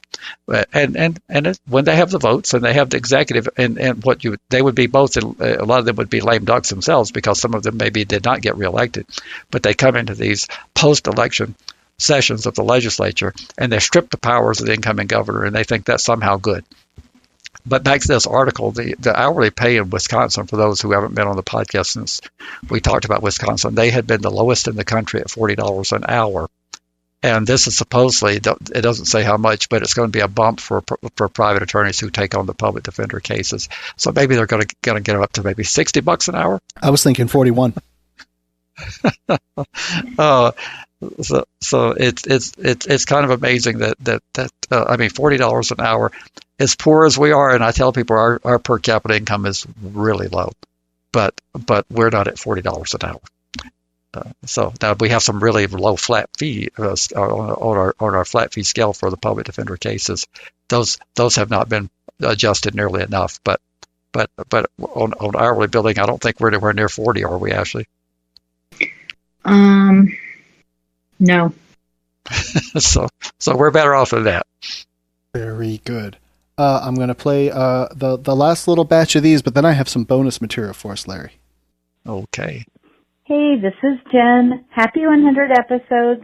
I just want to thank you guys for giving us a voice, a community, support, and the resources to keep our families and ourselves safer. And also I just said, oops. Also, I want to thank you both for the hope that you provide us, because you're giving us the knowledge to learn how to push for change ourselves. Happy 100, and of course, FYP. Bye. Hi, Andy and Larry, longtime patron supporter. We're all in Pennsylvania. Just happy 100th episode. You guys do a great job. I look forward to it every week. And of course, to the schools that believe in this system and so forth, and anybody else, FYP. Hey, Registry Matters. This is Guy Hamilton Smith. Congrats on the 100th episode, and keep up the good work. All right, we can go on to the final article before we do the Georgia deep dive, which I kind of teased it a minute ago, is the Appeal Podcast, When Police Officers Double as Prosecutors. I never would have considered this to be a thing, because, Larry, you just mentioned about the tripod, and this seems to be a very big conflict of interest, that the person that is going to arrest you and book you, whatever, would be the one that would then prosecute you. This doesn't seem right to me. Not right at all. I'm going to let Ashley drive the bus on this, being that she's been in that arena. This is very, very common. I'm surprised that there's only 9 states that do it, but what they're talking about are doubling as a prosecutor for misdemeanor charges. In the state of New Mexico, we have metro courts, magistrate courts, and then we have district courts, and on up, the appeals court, everything else. But for your magistrate and metro courts, they essentially prosecute DWIs, traffic tickets, resisting arrest, everything up to a full misdemeanor. The district courts are reserved for your felony charges. For the misdemeanor charges, except for DWIs and a couple of the other offenses like domestic violence, officers prosecute in a bunch of the cases. And in magistrate cases, they do anything that does not require a jury trial. If there's going to be a jury trial and it's a full misdemeanor, then the prosecutor is asked to enter. But like, for example, on restraining orders, officers actually are still prosecutors on them, even though you're entitled to a jury trial on them. So this is not a foreign concept. And essentially what it does is allows the officer to come in and make a plea deal with the person, allows them to dismiss it. It just cuts out a layer of it, and it's for your lesser charges. One more thing on that is interesting, because it says here, meaning thousands potentially face life-altering criminal records without a public defender. Even if the officer is a prosecutor here, you're still entitled to defense counsel. Anytime you are facing a jeopardy of liberty, the Constitution states that you are entitled to counsel. Do you feel that this is as big a conflict of interest as I think it is? No. Okay. You tell me why you think it's a conflict of interest. I don't think it's a conflict of interest, because basically it's, if you've ever had a traffic ticket and you go to traffic court, the officer is also acting as a prosecutor, if you think about it, because they get up there and they testify and they're telling the judge exactly what happened. Most of the time you're there going, no, I didn't, no, I wasn't speeding, or anything else. That's all this is. If there's going to be anything different, like a jury trial or anything else, then a prosecutor gets involved. I mean, I guess, like, watching a show like Judge Wapner or whatever, the people are just standing there at a podium and they're going back and forth with the judge, and so they're prosecuting and defending themselves respectively, and then the judge makes the decision at the end. I guess, is that what this is? Exactly. That's exactly what it is. It's informal like that. The officer is standing there, they submit their citations, and the judge either believes them or doesn't believe them, and same thing. It's exactly like Judge Wapner. All right, Larry, shoot it all down. Tell me where this is all wrong. Well, it's hard to shoot it down because until just a few years ago, and I can't tell you the year, in addition to police officers prosecuting complaints, we had private complaints, and those, Ashley's been around long enough to remember when a private party could bring a criminal charge. Mm-hmm. You remember those days, don't you? Oh, yeah. I remember those days well. You got some horrible complaints that people brought, but again, since it's an adversarial system, a police officer if you had an attorney, the police officer is a witness. And what Andy's getting at, I think, is the police officer is also the witness, and he or she is the attorney. And it's kind of like the person who defends themselves. You kind of have a problem cross-examining yourself. But the police officer is a professional witness. They do this all day long.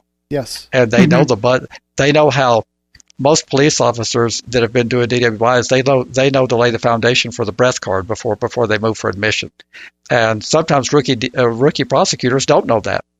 And the officer will look, the officer will say, "You want me to read the score?" Well, yes, read the score, for God's sakes. That's what I ask you. And what happens when you read that score when the foundation hasn't been laid, Ashley? It's a mistrial. So you've got a police officer who's acting as a the prosecution team, and the police officer is also a witness.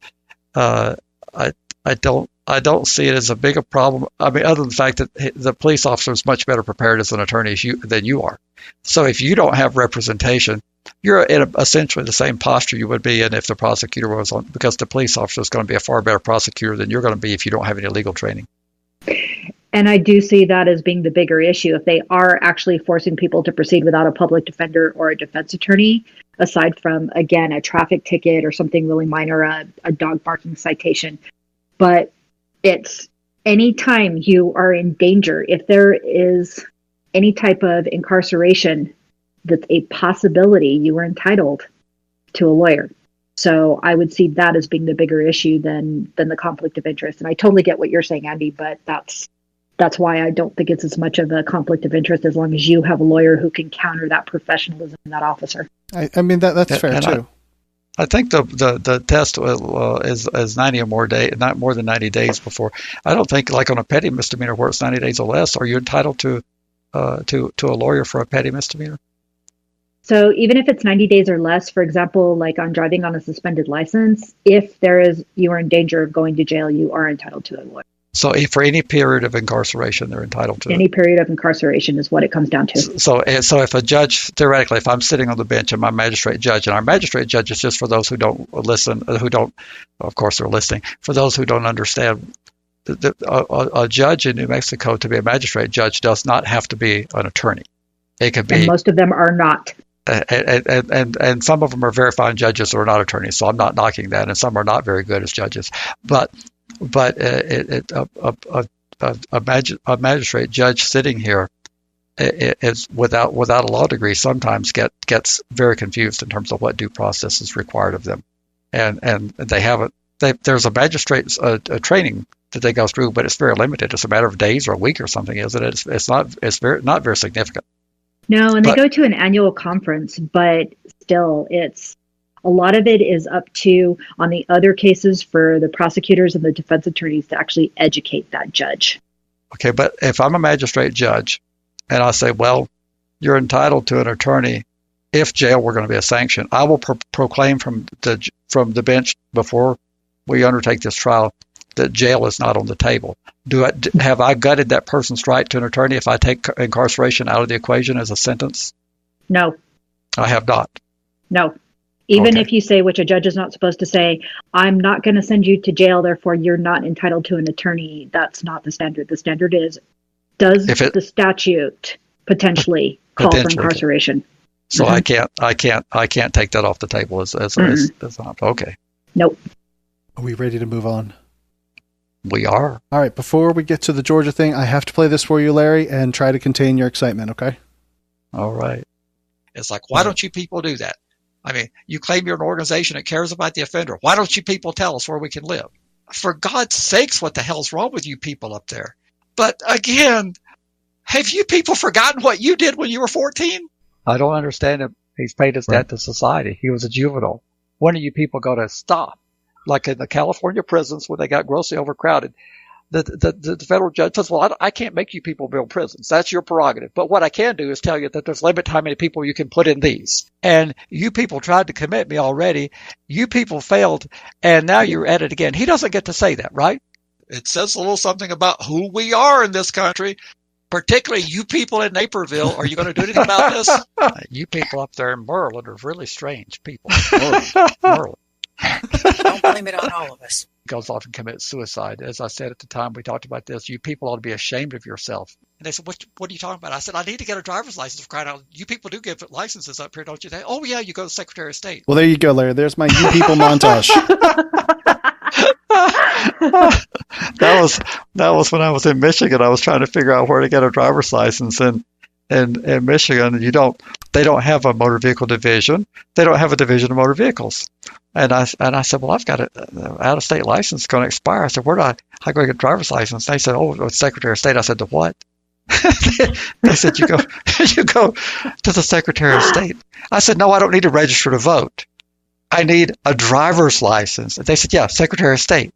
And I said, it's okay, if that's what you say. So then I asked another person, and everybody was telling me the Secretary of State. When are you going to believe it? You go to the Secretary of State. So that's who does driver's licenses in Michigan. It's the Secretary of State. And since you just said the do what, I have to. I wasn't going to play this one. This was like bonus, but now I got to play it. It feels to me like in many of these states, they are aggressive about this stuff because they have an enlarged medulla oblongata. A what? It's an area of the brain, like alligators, they're aggressive because they have an enlarged, like the center of their brain. It's just like it. But there are certain people that are just aggressive because maybe they have just like, maybe their brain is wired wrong. I never do it with that word. But so you learned me something. It's a little peanut. It's the little walnut size, like center of your brain. It's the fight or flight section of your brain. All right. There you go. You did the what? Now, what is that one more time so we can get it straight? Medulla oblongata. Medulla oblong? Yeah. Oblongata. Yep. It is the little fight or flight part of your brain.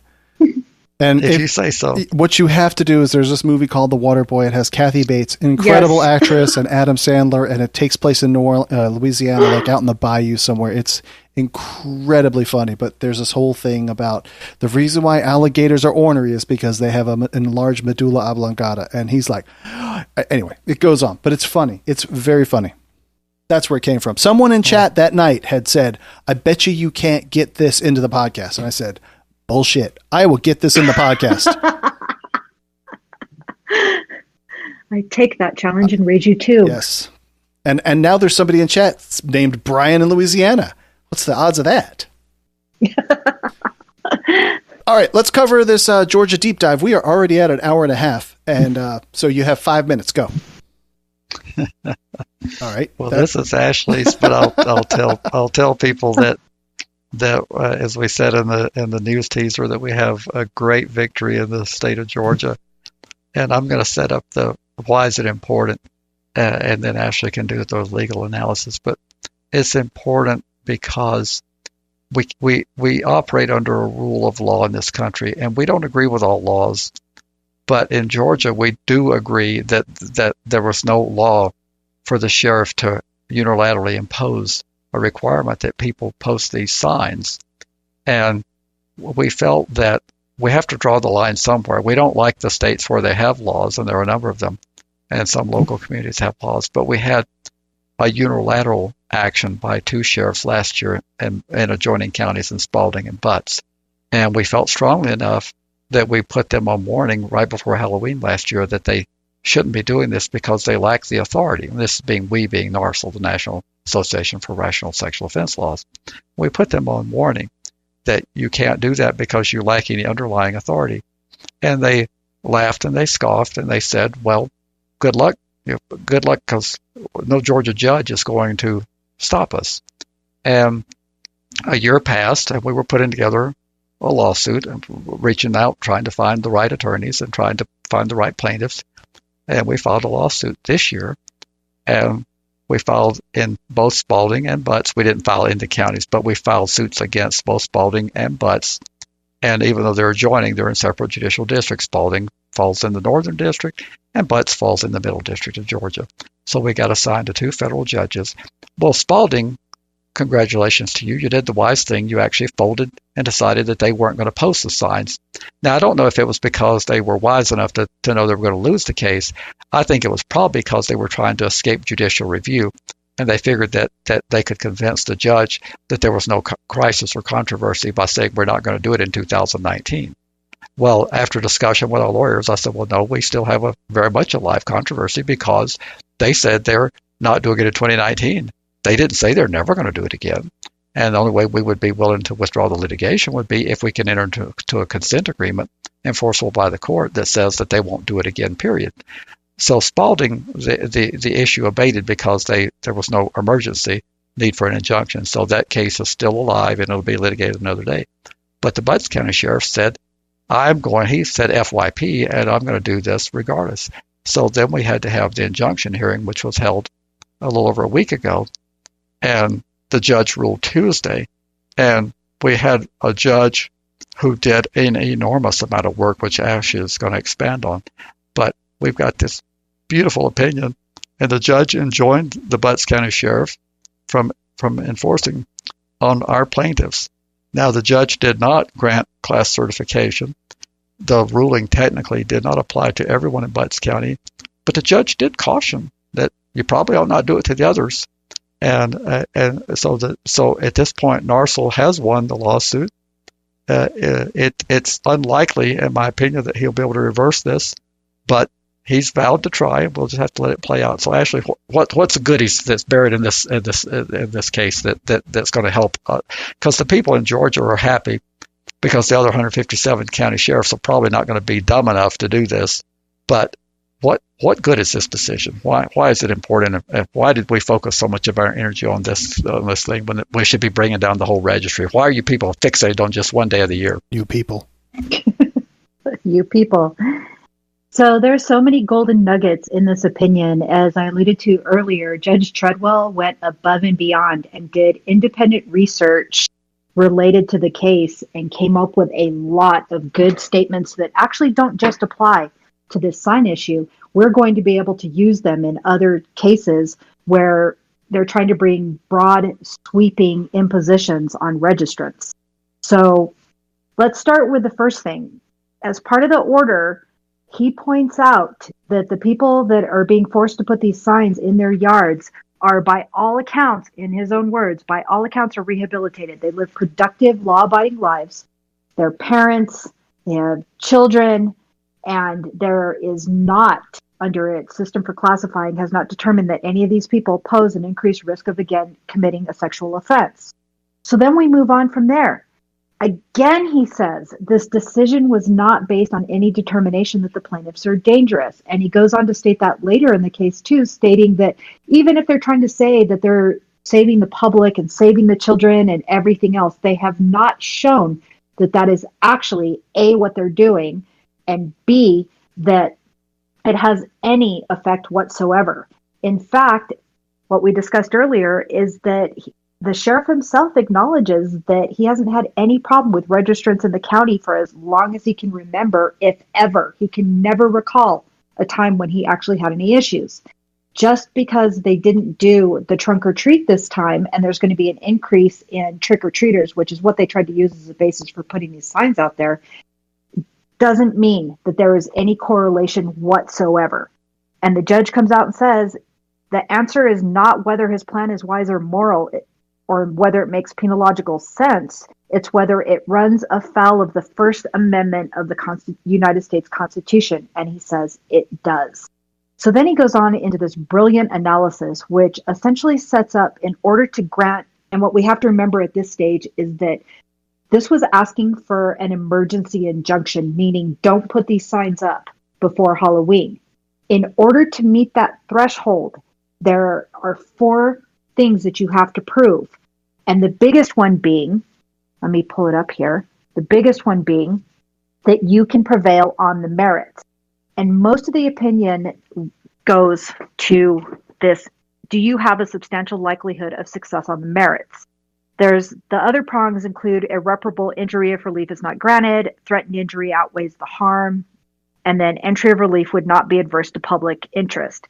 While Judge Treadwell actually does spend some time on the other ones, the first one, that substantial likelihood of success on the merits, is really important to not just this case, but other, because what it does is he goes into this analysis and says, hey, you're going to win on this. you have a really good likelihood of success on this, because this threat of the First Amendment of forcing people to compel speech and put signs, whether it's in the right of way or in front of their houses, it doesn't matter, and then not giving them a chance to even rebut the signs, basically telling them they're going to be arrested if they cover the sign, if they put up their own sign or anything else, is a serious violation of the First Amendment and the compelled speech.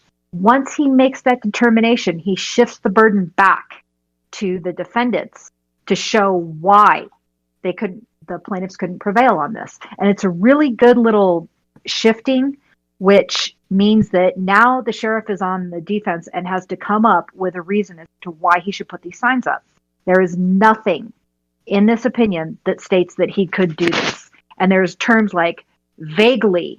They're using a statute that says vaguely must inform the public of the presence of sexual offenders in the community. Then it talks about right of way and whether you even have the right to take that if it's on a private citizen's to put public announcements or signage. And essentially the judge says, no, those are only for traveling utility lines. They do not include a space for the sheriff's public announcements. Then he goes on to talk about the irreparable harm and the First Amendment. And this is really important because when we're talking about any type of these no candy laws that we alluded to earlier or any of the other things, the First Amendment forbids abridgment of the freedom of speech. And the freedom of speech includes both the right to speak freely and the right to refrain from speaking at all. So I think that we can use this argument in a bunch of the other litigation that we're looking into where people's freedom of speech is being infringed upon, whether they're not being allowed to celebrate Halloween at all or put out decorations or Christmas decorations. And the case that they actually cite to, there's a couple of cases. Being forced to put something on your license plate, for example, the Live Free and Die state, that was ruled that was compelled speech. Having to put sex offender across your driver's license, that was ruled to be compelled speech. So there's a lot of good things that he cites to, and I think that we can make this really widespread. One of the other things that's really important in here is this Doe 1 v. Marshall. And if anybody's familiar with this case, it's been quoted on several things, several publicity and news things that essentially it states, the judge in that case states, sex offenders are not second-class citizens. And the judge quotes that in here. They are not second-class citizens. Therefore, you can't just go and do what you want to do to them when you want to do it and expect there to be no reprisal and expect it to be constitutional. So it's a great analysis. I love how he cites the case law in here and everything else in here. I can't say enough about this opinion because it is spot on. One of the last things that I will bring up on this is compelling interest and least restrictive means. Judge Treadwell actually points out that, okay, for all these years, you've been doing whatever you were going to do, and now you started putting up signs. How is what you're trying to do now going to actually accomplish anything better than what you were doing before? And this sheriff goes on to say, oh, well, it would cost us $10,000 to send deputies out to all these places, and we had to spend all these time putting these signs up. And the judge basically shoots that down and says, yeah, but you're not showing me how much it would cost just to sit outside of these three people's houses. And you haven't shown that what you're proposing to do is anything other than incredibly expensive and time consuming. So he waves the BS flag on it and shoots it down on that. Is that a legal term, BS flag? It is a BS flag, yes. I was going in every law dictionary. I was going to say that the judge on the least restrictive means First Amendment, when you're intruding, it has to be narrowly tailored the least restrictive means. And what the judge was saying is, Sheriff, you just put your hand on that Bible and you said you hadn't had any problem. So clearly less restrictive means are working because you admitted you haven't had any problem. So therefore you lose by saying that you need more restrictive means, which the First Amendment requires the least restrictive means, and since the least restrictive means have been working, you lose. Very few judges have the courage to do that, and only in Article 3, judge is protected for life. This is the reason why we chose federal court versus state court in Georgia, because a state court judge would find themselves in a Judge Persky situation, or whatever that judge was in the other state. That was California, but the other one who got in trouble for, I think that was Massachusetts or somewhere, where he didn't want to waive the person up to adult court. Yep. No, New Jersey.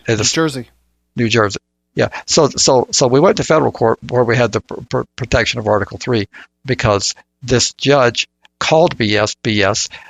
You've admitted that the least restrictive means have worked, but yet you want to increase the restrictions when you're required constitutionally. If you're going to intrude in First Amendment, it has to be the least restrictive means. So, Sheriff, you lose.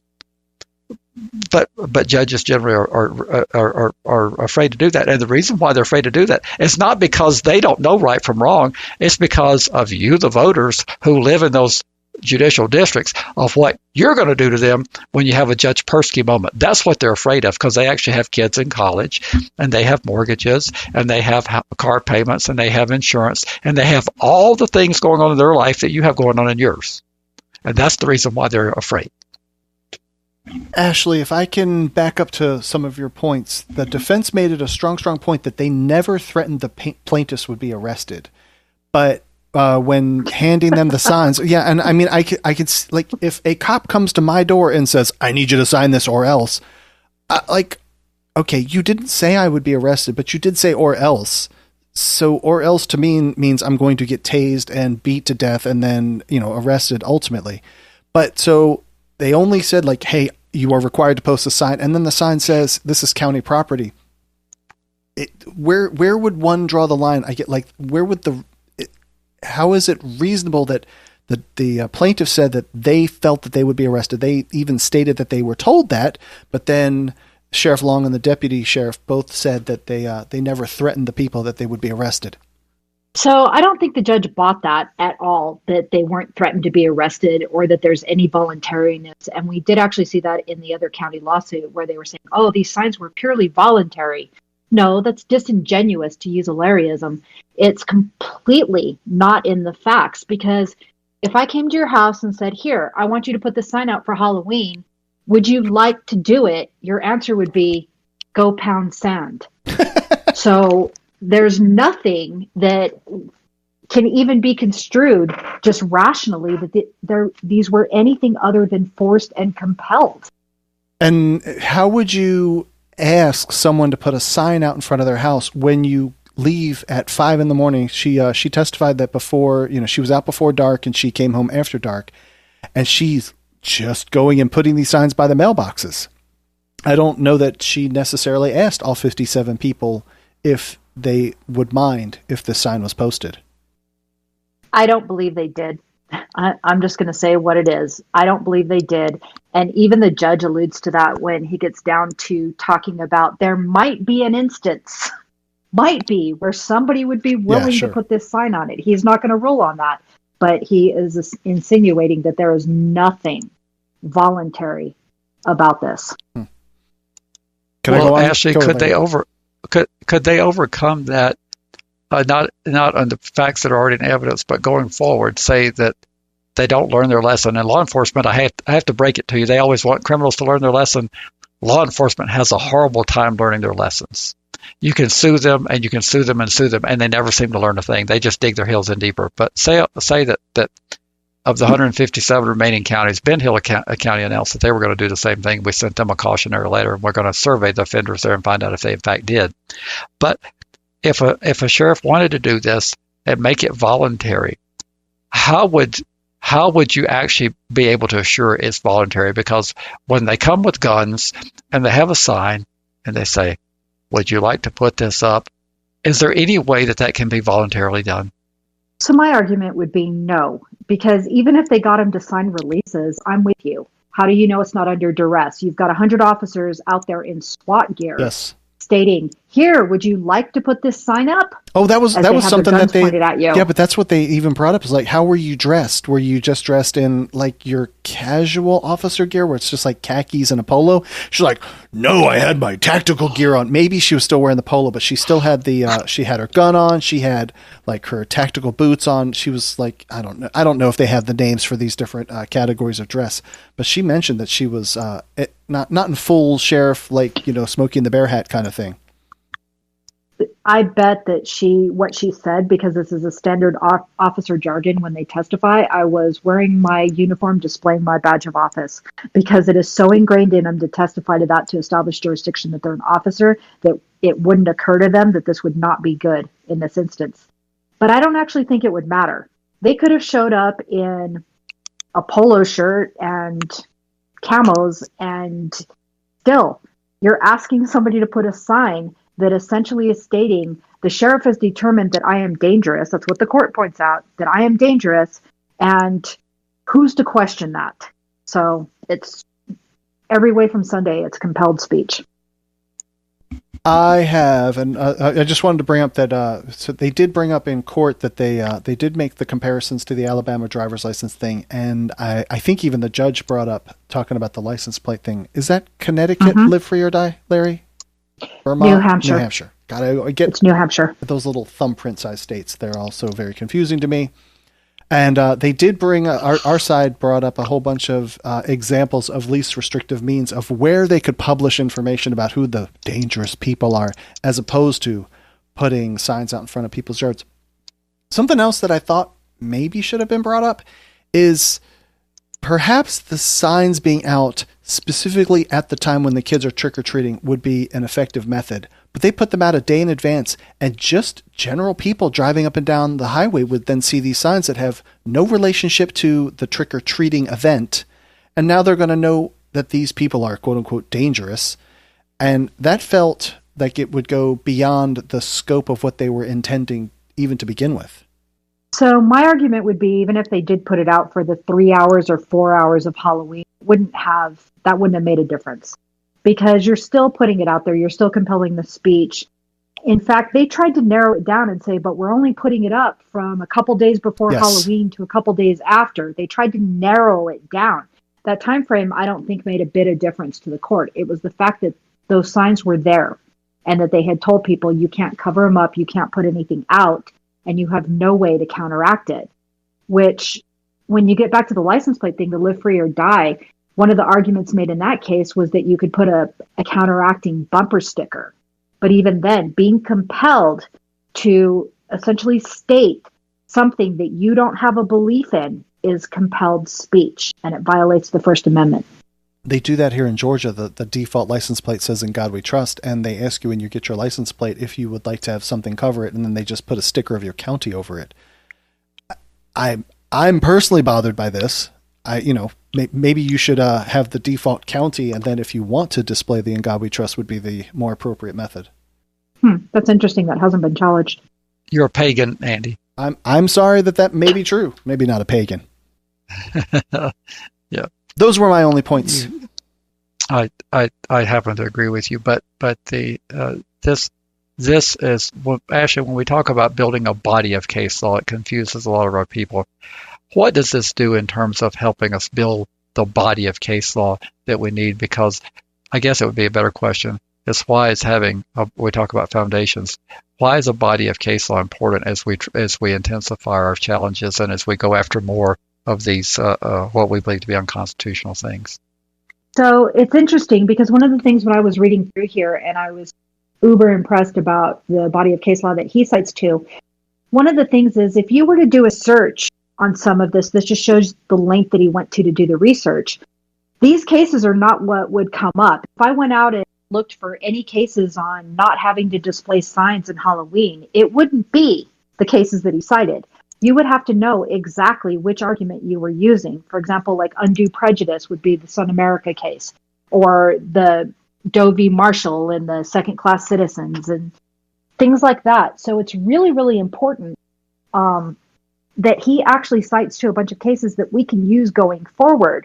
For example, where talking about the loss of First Amendment freedoms, even for a brief time, is sufficient to constitute irreparable injury necessary to justify the issuance of an injunction.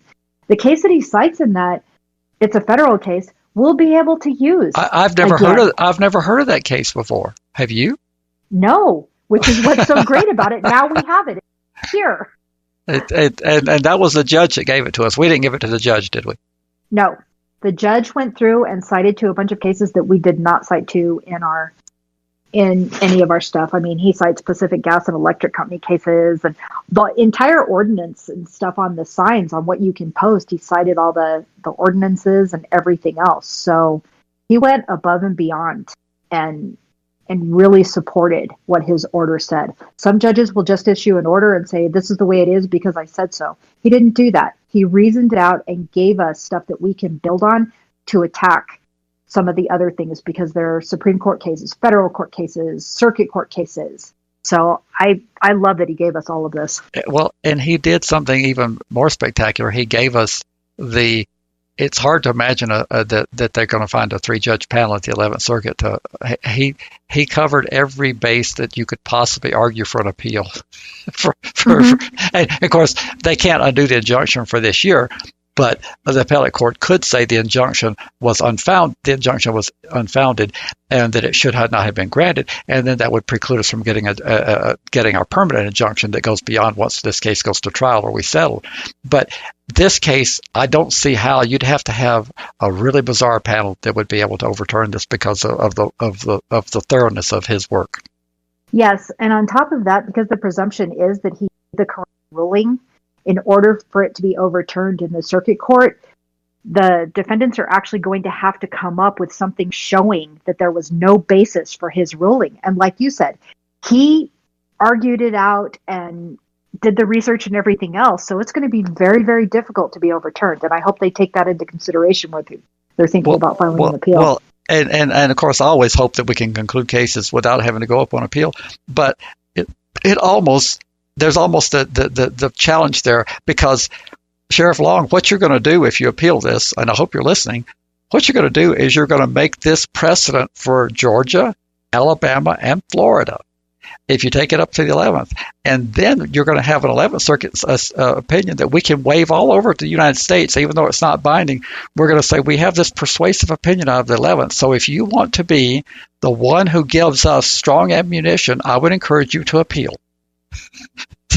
Because that's what absolutely right. Let me. All right, and we've seen. Go, Ashley. Go ahead. Well, you go ahead. I was going to ask. I don't want anybody to get like a strained shoulder from patting themselves on the back. How much work did the two of you put into developing this case?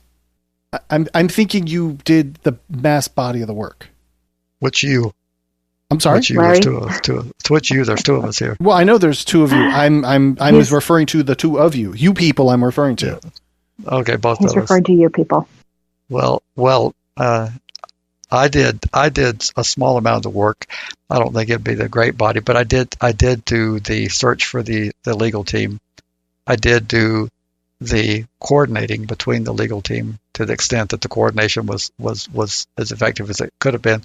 And then Ashley came on board with us, and Ashley did helped us with brief writing and rewriting, and it was a team effort. I wouldn't say that we did the bulk of the work, but Narsel was definitely involved and deserves credit. Narsel put the money up.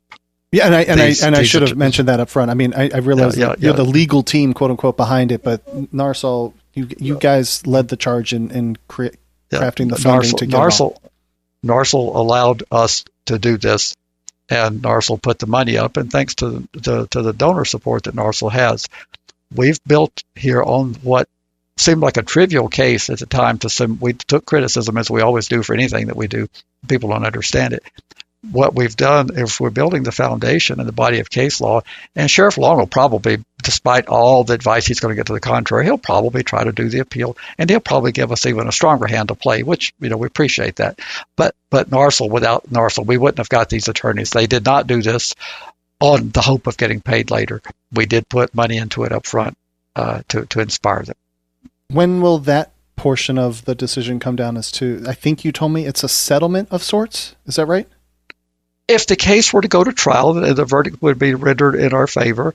If it's not, if the judge did not somehow reverse himself and say I was wrong on granting the injunction, we're going to win the case at trial, because that's the only way we could lose. Is the judge would have to say, well, gee, having heard all the evidence, now I got this wrong. And I don't see that. So at the conclusion of the case, which could be either concluded by the settlement and entered into a consent agreement or a consent decree, or by going to trial and have the judge render a verdict in our favor, that's when we're entitled to attorney's fees. We can't file now because the case is still operable. We've won the first stage, which is a huge one, because when you get preliminary relief before you've tried your case, and that standard that Ashley articulated is you have to show that you're likely to prevail on the merits. We've already done that. So unless the sheriff can come up with something, which we know he can't because he invented this to start with, unless he can come up with something, he's going to lose at trial. He would be best advised, and I'm giving some friendly advice, you'd be best advised to settle and cut your county's losses. But you never know what law enforcement's going to do. That's interesting. And so as it stands, if he then proceed, like we're done on our side unless he decides to proceed. If he doesn't, this is just case closed. We paid the money to get. No, we're not done. We're not done. Okay. We won preliminary relief. This case has to either go to trial or it has to be settled. We had only a hearing on the injunction portion. We're wanting a permanent injunction. What we've got is an emergency injunction for Halloween 2019. Okay. All right. So Sheriff Long still has the right to put his case on trial and say, Judge, although you did the injunction and although you told me not to put the signs up, I believe I have the right to put the signs up and I want a trial. He has the right to do that. Okay. So one way or another, there's going to be some sort of funding awarded? Well, unless the judge decides that he was wrong and Sheriff Long is correct. Okay. That's cool, though. I mean, that's what I'm not trying to. So down this path, and then if he decides to then appeal it to, where does it go? Does it go to like one of the circuits? It goes to the 11th Circuit, which is based in Atlanta, and the 11th Circuit covers just 3 states. It was carved out of the 5th Circuit back in the 70s. It's the state of Georgia, the state of Alabama, and the state of Florida. Okay. And we've already got the driver's license case out of Alabama. Right. About the compelled speech, right? Which is not going to bode well for him. But like I say, when you're dealing with law enforcement mentality, they know one thing, and that's to push ahead and to try harder and to be more bully. So Sheriff Long has vowed to his constituents that he's going to appeal to the Supreme Court. So he very well may take it to 11th Circuit. If he does, he'll be doing us a favor, because we will expand the reach of the decision beyond just this county. So if Sheriff Long wants to be able to break bread with his colleagues and say, thanks to me, I have now saddled to where you can't do what you were doing because my arrogance caused you to have an adverse ruling, he can do that. That's his right, and I applaud. Everybody has the right to their day in court. He has the right to take us to trial, and he has the right to take us up on appeal. That's his right to do that. And then obviously the next step is to go to SCOTUS if he chooses. Well, they get to decide if they will like to hear the case or not. But he could certainly file that petition. And again, granting this injunctive release, the judge said, you guys are completely screwed. The plaintiffs win this. And I mean, to do the injunction. So going forward, you're kind of sort of a moron. He didn't say that. He said that you're likely to lose, that the evidence is very compelling against you in terms of the legal standards, and that if this case were to proceed to trial, based on what I see here, your hand is so weak, you're likely to lose. That's what the judge said. Outstanding. Is there anything else? But he still has a right to go to trial, though. We don't want to take that right away from him. He has an absolute right to go to trial. When you elected him sheriff of Butts County, you have the right to spend your money foolishly if that's what you choose to do. I understand. Because all you're going to do is waste a bunch of money, and you're going to drive up the prevailing party's attorney's fees, and you're going to drive up their attorney's fees for your county attorney and whatever outside counsel they have to bring in as this moves up. I can guarantee you those country lawyers there in Middle Georgia have probably very little Supreme Court experience, and probably even, well, they probably have no Supreme Court experience. They probably have very little appellate court level in the federal courts, because they generally are used to dealing mostly in state court. So if you want to spend all that money, have at it, because ultimately you're going to pay both sides attorney's fees because we're going to win. I don't think I have anything else. Ashley? No, that pretty much sums it up. This is a great opinion, and it's a great win for us. Outstanding. Larry, we're going to close out with our normal stuff, but before, like if you're one of those people who says, oh, they're going to do the closing stuff, well, I have a little extra bonus at the end. It's a little 2-minute long thing. So, Larry, how do people get in, how do they find the podcast first? That would be registrymatters.co. And the phone number, because that's your favorite way to reach to people? 747-227-4477. And if you pause and hit replay, you can hear it again. And of course, I check the email. And so how do they email us? That would be registrymatterscast@gmail.com. We love all of our listeners, all of them. We definitely love our Patreon people. And where do they support the podcast on Patreon? At patreon.com/registrymatters. Thank you for joining us, Ashley. It's always a pleasure. I really enjoy having you on. Thank you guys for letting me be on this 100th episode of the podcast. I am honored to be a part of this, and FYP. Thank you, Ashley. Larry, and truly I am as well. I mean, it goes without saying. I genuinely enjoy your insight, and words just don't really describe it. And with that, Larry, say some closing remarks before I play this, and then we'll be out. So, well, I'm so honored that the people have supported us and we've stuck with it, because I did have a lot of dubiosity about dubiosity. A what? Yes, that is a word. A lot of dubiosity about this crazy notion of a podcast. And although we don't have the thousands of listeners, I think that it potentially are there. We have some very loyal listeners and some very loyal supporters, and thank you, every one of you. But this is, you said earlier, I played the little clip where you said Moreland. So this individual goes by the handle of Solden Wool. And he put together one that was just terrible at first. And I said, come on, man, you can do better than that. And this is what he came up with. Dear listeners, today marks the 100th union of our favorite two misfits, Andy and Larry, for it is the 100th episode of the Registry Matters podcast. 100 episodes. That's a lot of episodes. That's well over 5,000 utterances of you people from Larry, and we know there's going to be a lot more of those.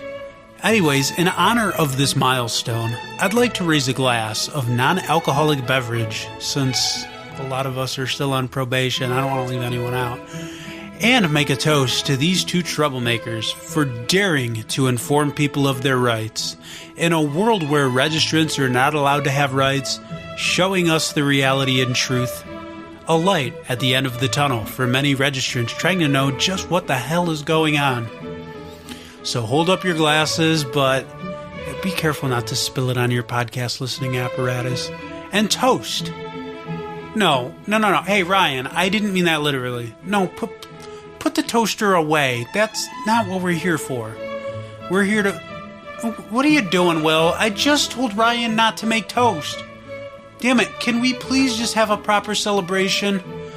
Brenda, can you help me out here? I'm getting derailed.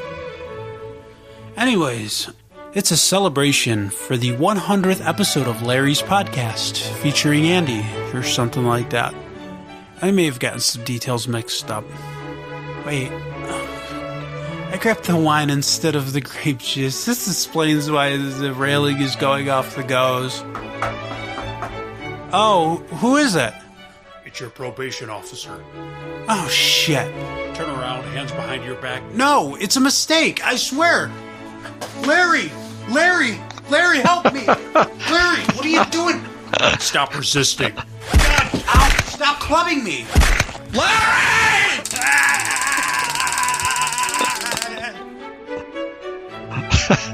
But seriously, happy 100th to the Registry Matters podcast. Here's to the best of fortune for the next 100 more. Thank you so very much for that. That takes some skill to put together all those sound effects. He's a very unique, skilled individual. I know who that individual is. That's so cool to put all that together. Yep. Thank you, everybody. Have a great night. Love you all, and talk to you soon. You too. Thank you, Andy. Thank you, Larry.